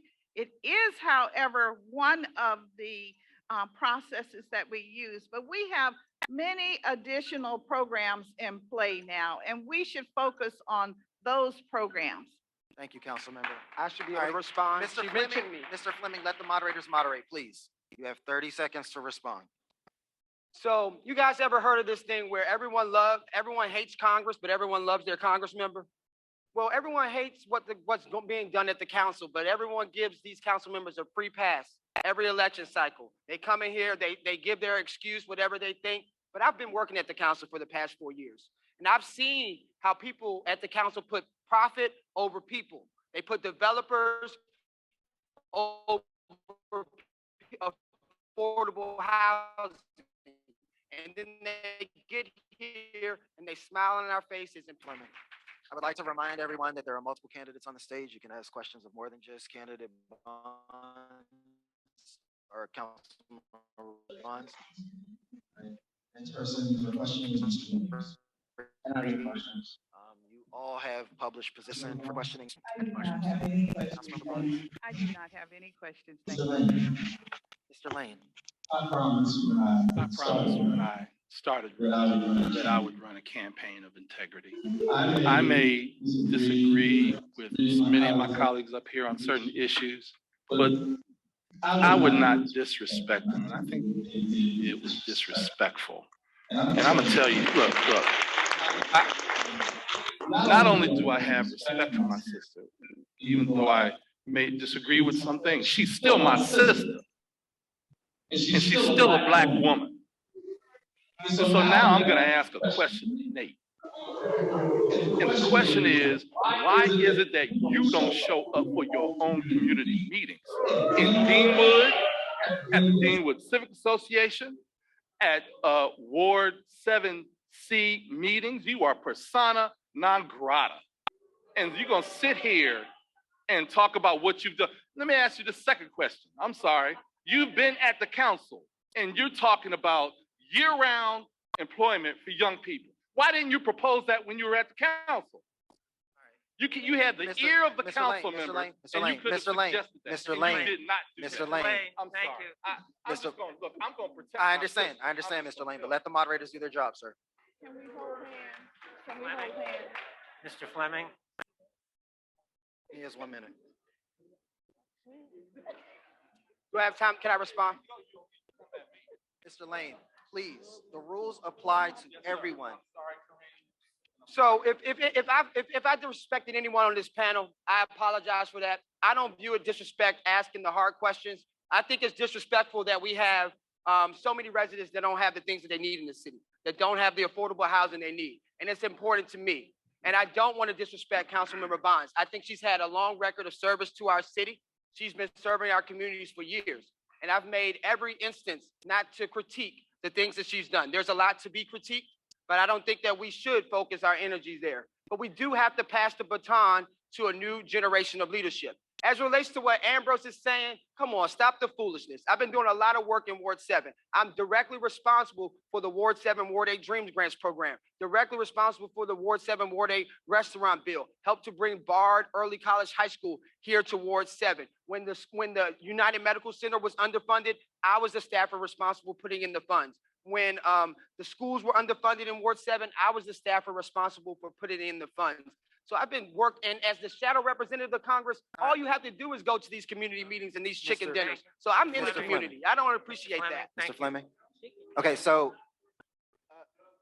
Lee, thank you, sir. Mr. Lane and Councilmember Bonds, you've both been mentioned.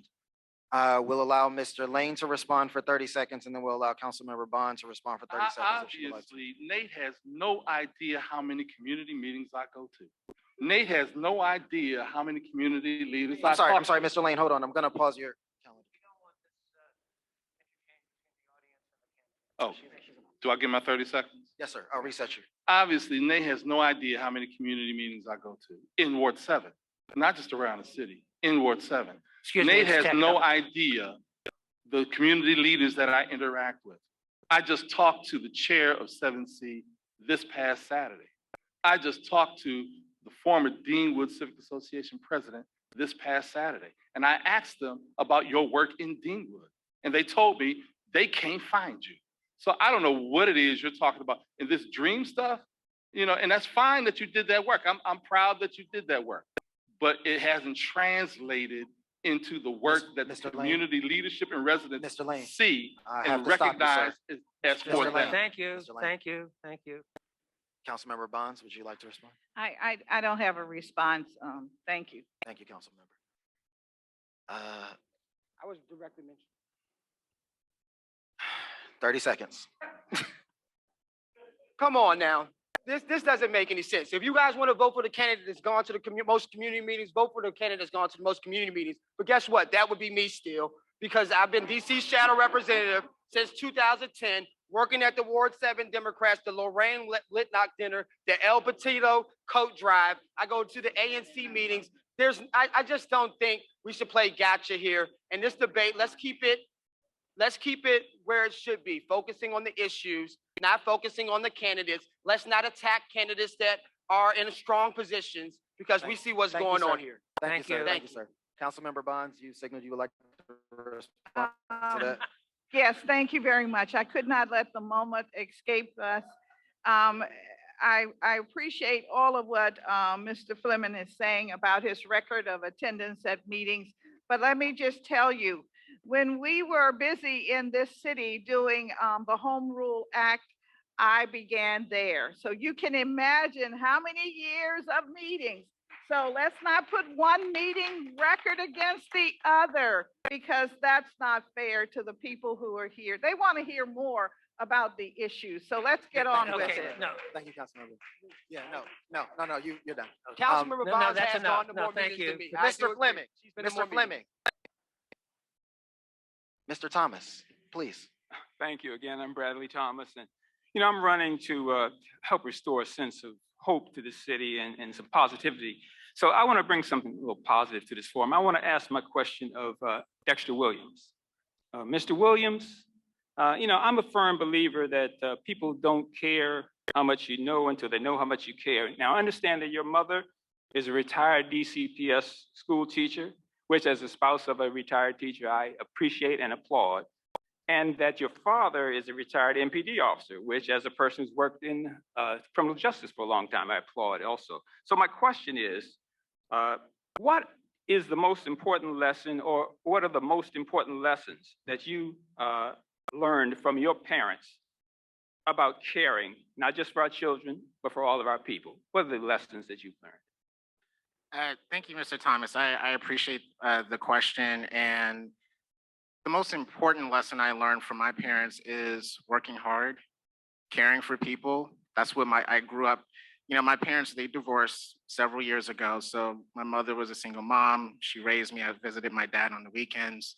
And I remember her bringing her work back to the house. Like if you went inside of her bedroom, you would see stacks of books and papers. She was a teacher, and she did for students. She bent over backwards helping students, even when she didn't need to do things outside the classroom, giving their parents money for for her children who were low income and didn't have resources. My dad, he wasn't a former MPD officer. He was a former corrections officer with the DC Department of Corrections, and he worked with incarcerated residents. And when they came back home, he worked with them. He made sure that they had what they needed to be successful. And so they're the ones that really inspired me, Mr. Thomas, to get into public service. I didn't know it at the time, but when I was exploring running for this office, they tell you to do your story and your life list. And we had these candidate interviews. It really came out, and they're the ones that rooted in why I'm doing this. But I appreciate the question. Thank you. Thank you, Mr. Williams.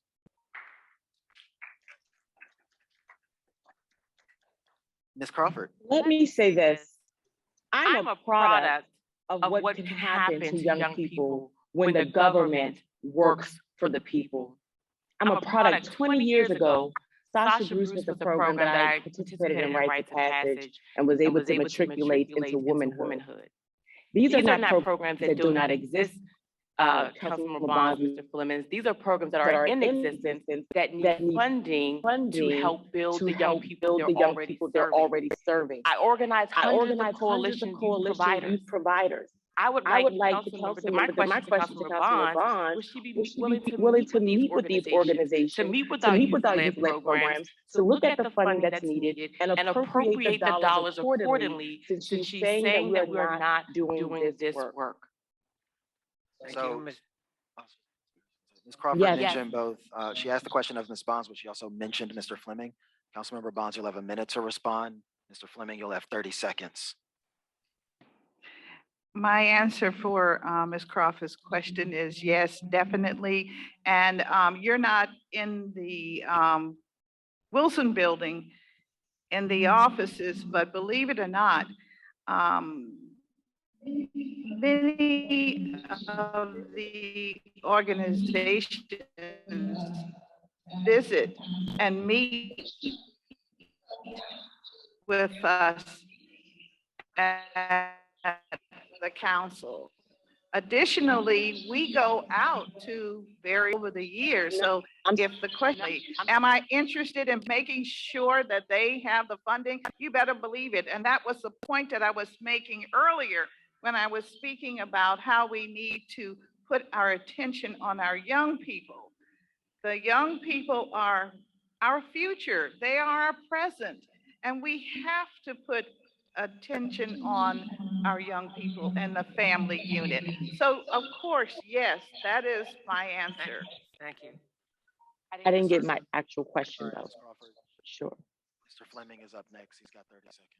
I think we have to do all that we can to improve youth outcomes in DC. This is an interesting stat. For every 100 DC students that start high school, 31 of them don't graduate high school, 30 of them graduate high school but don't go to college, and 16 of them go to college but they don't graduate. There's only 16 out of 100 that complete high school and complete college. So we have to, as a government, reverse that. That's absolutely ridiculous, to make sure young people graduate and go to college, and those that don't go to college have high-paying jobs that we can pipeline them into. And things like making the summer youth employment program year-round can do that. Mr. Moderator, I just want to be clear about my question though, Mr. Moderator. I want to be clear about my actual question. We're gonna, Thank you. I just the question, I want to be clear about that.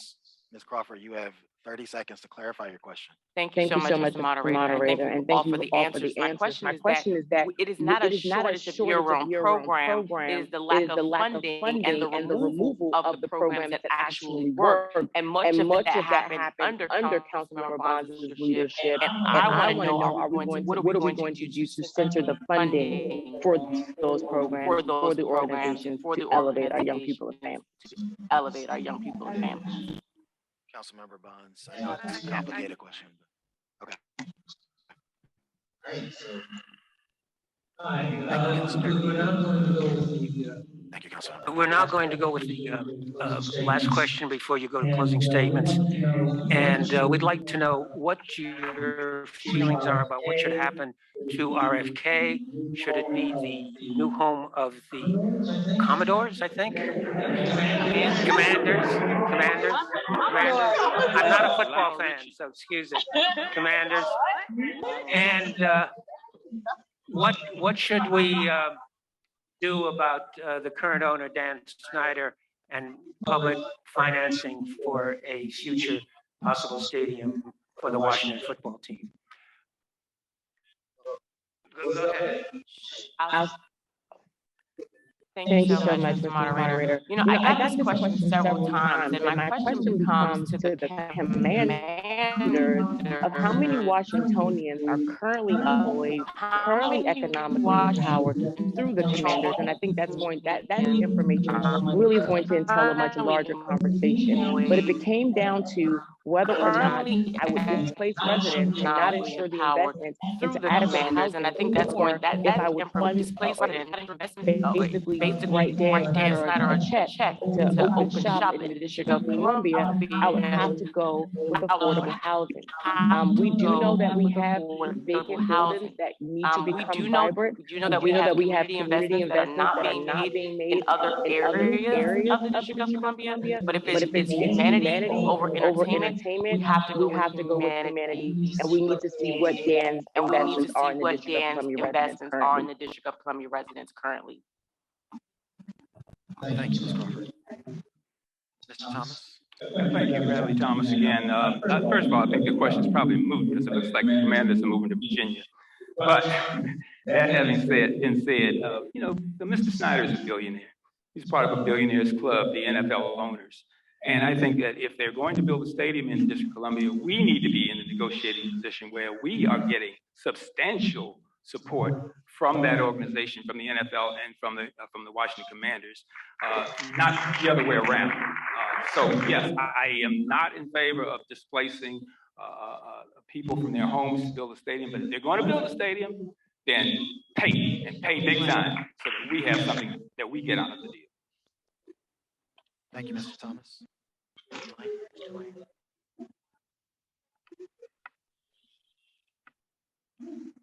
DC is already #1 in gentrification in the country. #1. They didn't get there by willy-nilly. You don't get to hold the championship belt unless you practice and practice and practice. So if the stadium is going to displace people, I'm not going to be for a stadium. In addition, 95% of all football stadiums across the country have no economic benefit to the surrounding community. There is no proof that they economically benefit the surrounding community.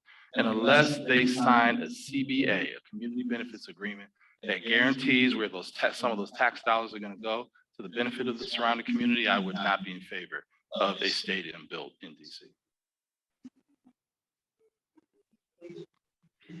Thank you for that question, and I'm sure that we all are aware that there is a very strong likelihood that the team will move to Virginia. But in the event that it decides or somehow it is determined that it comes to the District of Columbia, I think we want to make sure that if it comes to the District of Columbia, it comes with the price tag that it pays.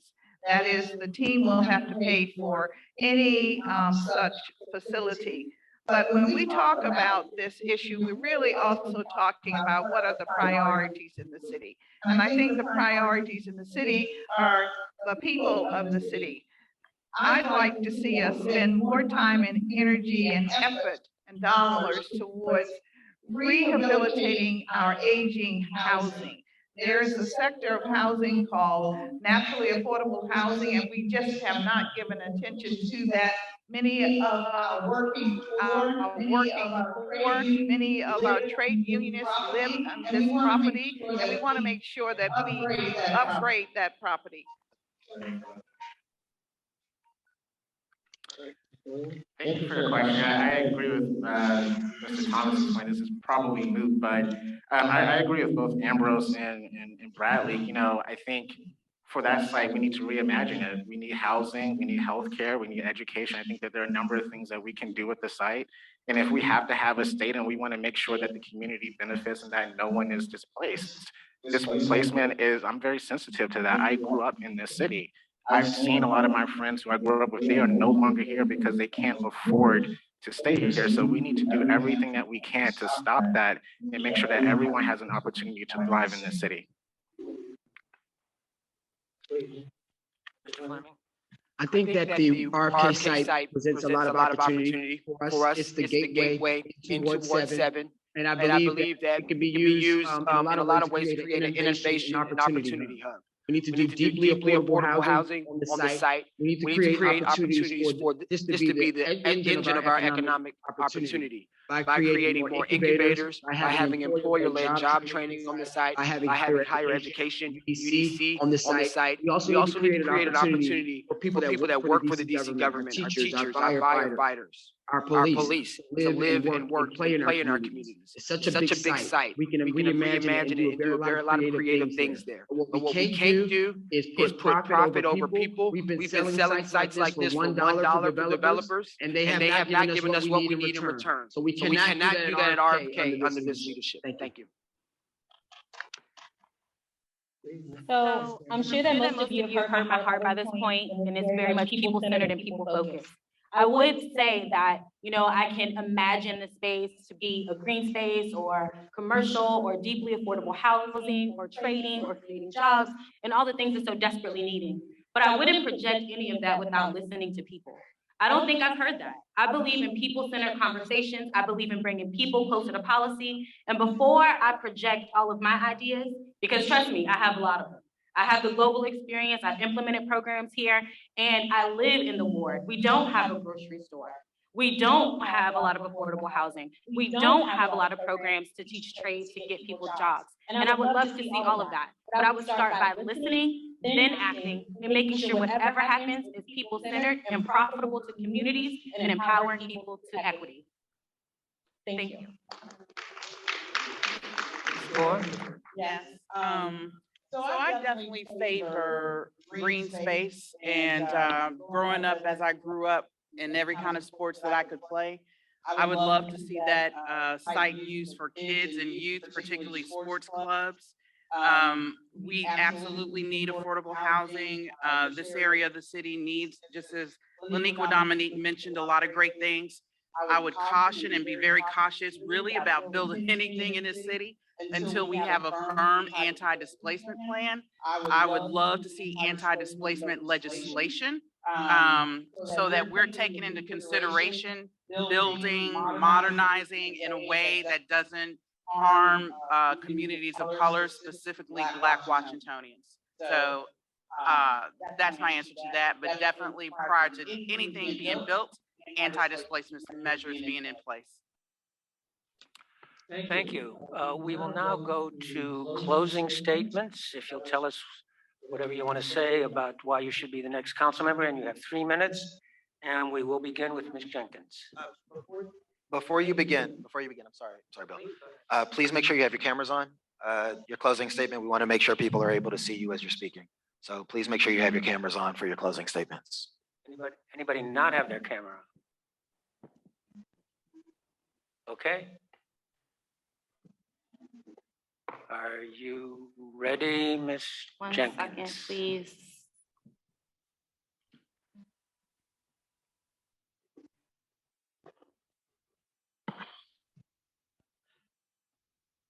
You got it? Do you need help? I think my phone went out. Do you want us to go to another candidate and come back to you? Why don't we go to Mr. Fleming Sure. while you get over your difficulty? Okay. Closing statements, 3 minutes. All right, thank you, everybody, for showing up to this debate. Thank you for everybody for participating in this debate. I think it's very important that we have these type of conversations. At the end of the day, this is the Ward 7 candidates debate. And as I stated before, of the 4 at-large council members on the council, none of them live east of the river.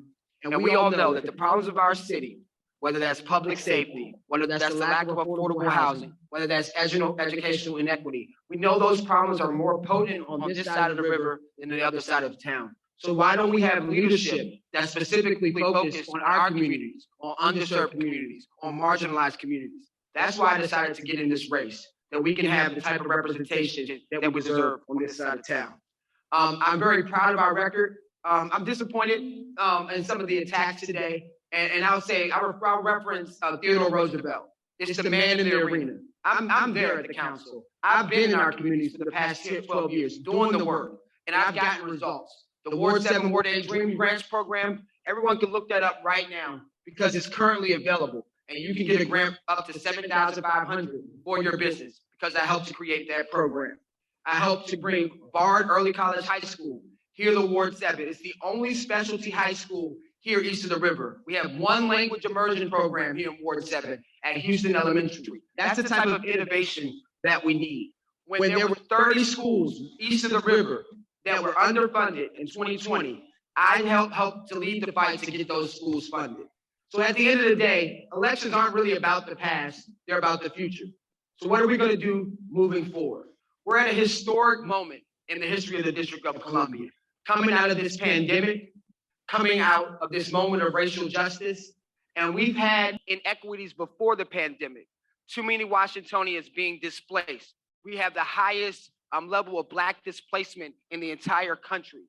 So those equities existed before the pandemic, and they're going to exist after pandemic, but it's up to us to work to rebuild those systems that haven't been working for so many Washingtonians, particularly those east of the river. So at this moment, we need leadership that has a track record of getting things done. We need leadership that's committed to you, and we need leadership that can get you involved. And I think that I can do that as your next at-large council member. In closing, a lot of people say the things that we're fighting for is impossible. But James Baldwin, he says that the history of Black people in this country, the history of America in general, speaks to the perpetual achievement of nothing but the impossible. So the impossible is the least that we could demand. So please join with me, Ward 7 residents and Washingtonians, to achieving the impossible for DC residents. Thank you so much. Thank you, Mr. Fleming. Ms. Jenkins, are you ready? Please.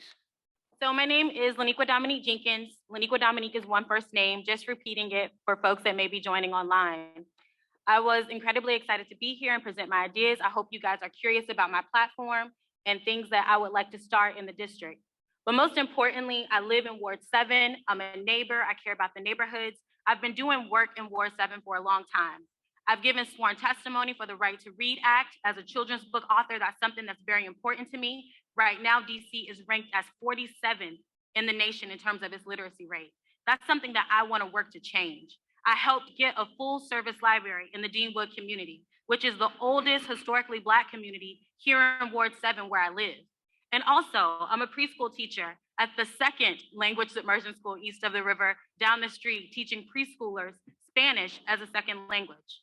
I'm invested in the community, I'm invested in all neighborhoods, and I'm invested in creating equity, not just for Ward 7, but for all wards. Ward 7 is uniquely positioned in the sense that it has unique challenges. It has environmental justice issues, it has the lack of affordable housing, it has a 14% unemployment rate, but these objectives are not distinct to Ward 7. They're exaggerated in Ward 7, but these are problems that I want to solve across all 8 wards. I'm very innovative and imaginary about what can happen. I don't want to solve just one problem. I want to solve a lot of problems across all 8 wards. And I hope that I earned your support and your vote this evening. Learn more about me and my candidacy at jenkinsfordc.com. Thank you. Next, Ms. Crawford, are you technically ready? And if you are, please go ahead. Technically ready is a great question. Let me make sure I'm technically. Host has changed my role. Okay. Let me just check my audio really quickly. I don't see audio. Can you hear me okay? Okay, great. Thank you so much for joining us here today. We're in Ward 7, and this is home for me.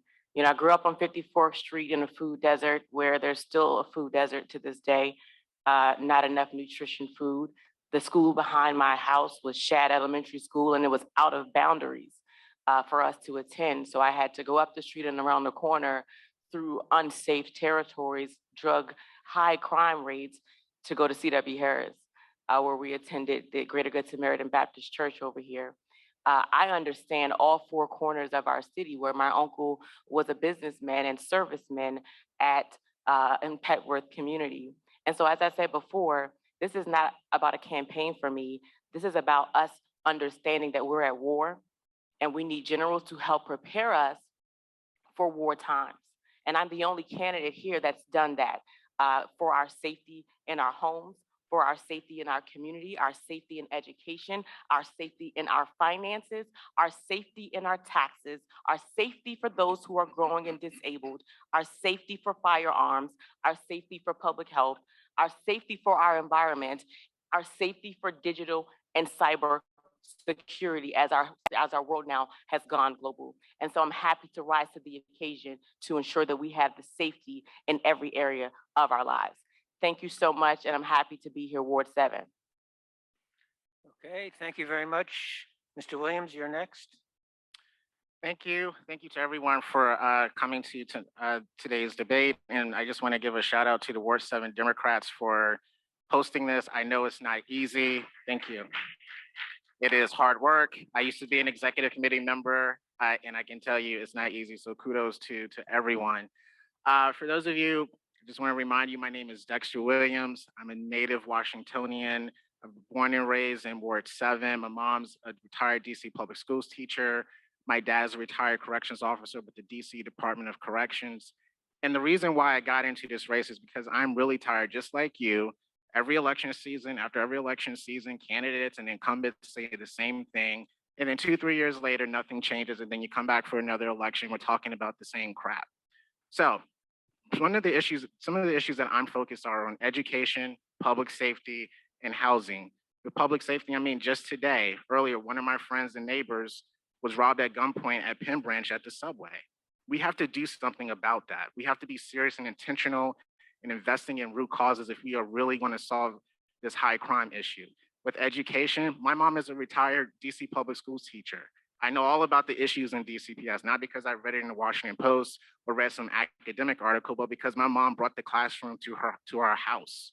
And we need to make changes. We need to be serious about it. And housing, that's very important to me. Everyone has a right to live in this city comfortably, and we need to be serious about providing proper oversight over our housing agencies, something that the council is not doing. And it's one of the reasons why we have this housing crisis now. Is the council totally responsible for these issues? No, but it's a part of the problem. And when I'm an at-large council member, I want to fix it. So please join our movement at dexterfordc.com and be a part of what we're trying to do for the city. Thank you. Thank you, Mr. Williams. Ms. Gore, you are next. Yes, I also would like to thank Ward 7 Democrats for hosting this event. It gives all of you all an opportunity to listen to the candidates every time I have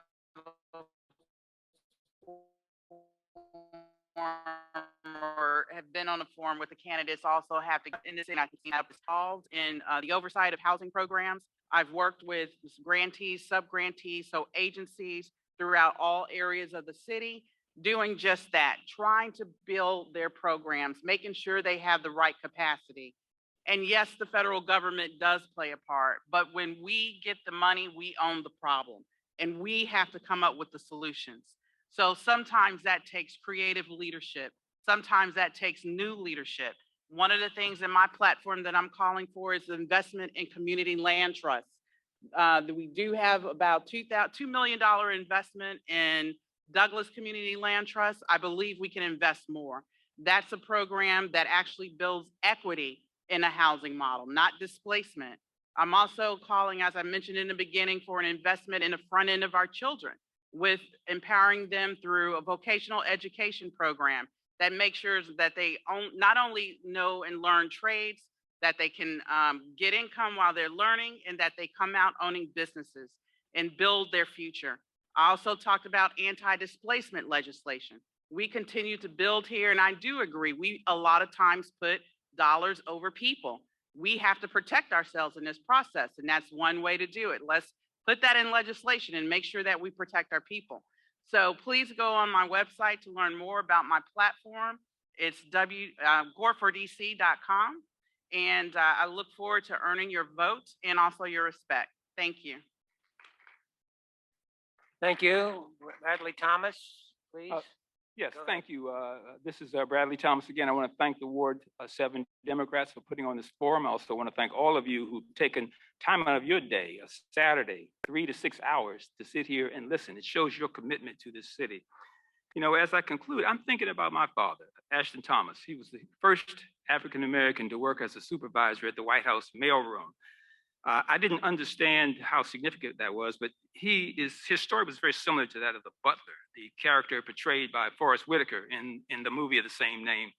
I didn't understand, again, how historic this was, but years later, after he had passed away, my mother, who was then 90 years old, told me the story of how when President Kennedy was inaugurated, he rode down Pennsylvania Avenue and he observed that everyone in positions of authority, they were white males. And he said, this doesn't look like America. So he instituted a program to make sure that African Americans, others, other races, another gender could have some say in the way this government functions. And my father took a test and he came out on the top of the test at the Postal Service and he was promoted. So he went there to the White House to work. But I know him because he was a hardworking person. He was a humble person. And he always told me that he didn't care about accolades from men in this earthly realm.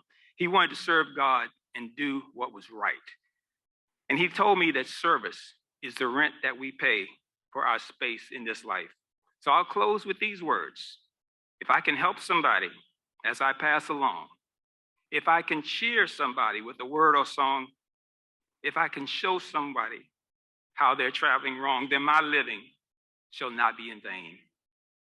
If I can do my duty as a good man ought, if I can bring back beauty to a world upraught, if I can spread love's message as the Master taught, then my living will not be in vain. Please go to votebradleythomas.com. That's votebradleythomas.com to learn more about me and where I stand on issues pertaining to people, principles, and progress. Again, I'm Bradley Thomas. I'm asking for your vote to become your next DC Council member at large. And I thank you. Ms. Bonds? Thank you very much to the organizers of this important forum, to the Ward 7 Democrats that have always been outstanding, and to today's audience. You know, I really find it difficult to follow Bradley's comments because that was my father's favorite song. Okay. And I'm sure many of you can identify with that. And that is the purpose by which most of us public servants get involved, wanting to help and to enrich the community. And that certainly has been my calling. I wanted to share with you a litany of things that I've done. I can talk about more than 1,000 bills, and I can take pride in saying to you that the majority by far, I'm one of the few council members that can share this with you, my bills have become law. And the law is to protect and to help the community. That is who I am. I can talk to you about Ward 7 growing up here. I can talk to you about Sousa and how I loved it in the Maypole. I can talk to you about McKinley Tech, all of that stuff. I can talk to you about Berkeley and the free speech movement. I can talk to you about that. But you don't need that. You know that we're all different kinds of people that come before you, different experiences. And I am just one, but I am your incumbent. I have been producing for you, and my goal is to continue to produce for you. Every year, every week, every day, new ideas come my way. And I commit to using those new ideas to further the cause for our community. As a Black woman, as an individual who cares about the community and has shown it through my activities, this is very important to me. When we talk about youth, and you want to say that youth is not the only answer, but it is a great part of our answer. We have been guilty of not giving attention to our young people. And we see where we are now, where crime is at the top of the TP, so to speak. So let's work together. Let's work together. Let's not divide ourselves into little buckets. Let's work together and make this city what we desire it to be, with our youth getting the services that they need and loving our senior citizens. Thank you. Mr. Lang? Thank you to the Ward 7 and the Ward 6 Democrats for hosting this candidate forum. And I wish that we had had the opportunity to talk about affordable housing, what that really means, and how we could use limited equity co-ops as one of the solutions to address affordable housing, or why it's difficult to have an affordable housing conversation without talking about the stagnant incomes of families in Ward 7 and Ward 8. Ward 2 and Ward 6 have had family income growth of 325%, whereas Ward 7 has only had a 10% family income growth, and that's over the last 20 years. I wish that we had talked about health and the high rates of chronic disease that exist, and how we are going to solve the chronic disease issues, which led to the number of deaths of Black people during COVID. More people died, Black people died of COVID because of chronic disease that are at the highest rates in Ward 7 and Ward 8. I wish we had talked more deeply about public safety. Because public safety, we need to be talking about putting a violence prevention curriculum in our schools, which was recommended by the CDC. That's in my platform. And that is preventive, that is upstream, so that 5 years, 10 years from now, if you want a child to learn math, you teach them math, and then they gotta practice. If you want a child to understand nonviolence, they have to be taught nonviolence. We need to put that curriculum in our schools. I wish we had talked more about hunger and how hunger impacts violence. A child that grows up in hunger is 3 times more likely to commit an act of violence as an adult. And we are talking about addressing senior hunger, but we're not addressing family hunger. There are families that still go through hunger. My campaign is about healing and transformation. And what that means, we have to, certainly the city is trying to heal the effects of COVID, but we have to go back before COVID and look at the preconditions that existed before COVID, not just in housing, but the effects of poverty in our city and how that is debilitating and has contributed to the exacerbated conditions during COVID. We need to talk about solving the issue of poverty, not merely addressing it, by instituting programs like UBI, not just as a program, but system-wide, giving money to not only seniors who are on fixed incomes, but on those that are unemployed and those that are unemployed under a living wage. We need to talk about school governance reform and how we need to get rid of mayoral control, put more power in the hands of our school board, and I got 30 seconds, and put more hands in the power of our school board. We need to talk about entrepreneurship opportunities for residents so that businesses and small businesses can grow in our communities and employ more people. You can go to ambroselanejr.com, that's ambroselanejr.com, and find out more because my platform is on my website. Thank you. Thank you. If I may, I see we'll have a brief closing statement from Ward 7 Dems. Can we all get together for a picture the way they do it at the presidential debates? So don't scatter, just all get together. Hold on, guys. Hold on, guys. Before folks start moving around, can we let them take the picture first? And I just want to provide some closing remarks. So don't move too much, everybody. Therese. Thank you so much. Big smiles, big smiles. There we go. Just moving a little bit closer. Excellent. In 3, 2, 1. Excellent. All right, Mr. Rice, can you get into? Yeah, both of you. Come on, Brandon. Keep it there.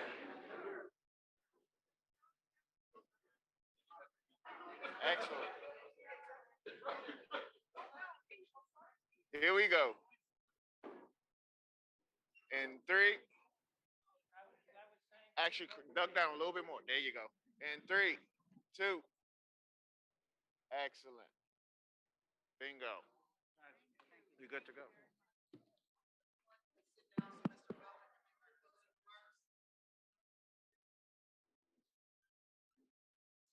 Bill. Hello. Just give me 1 minute.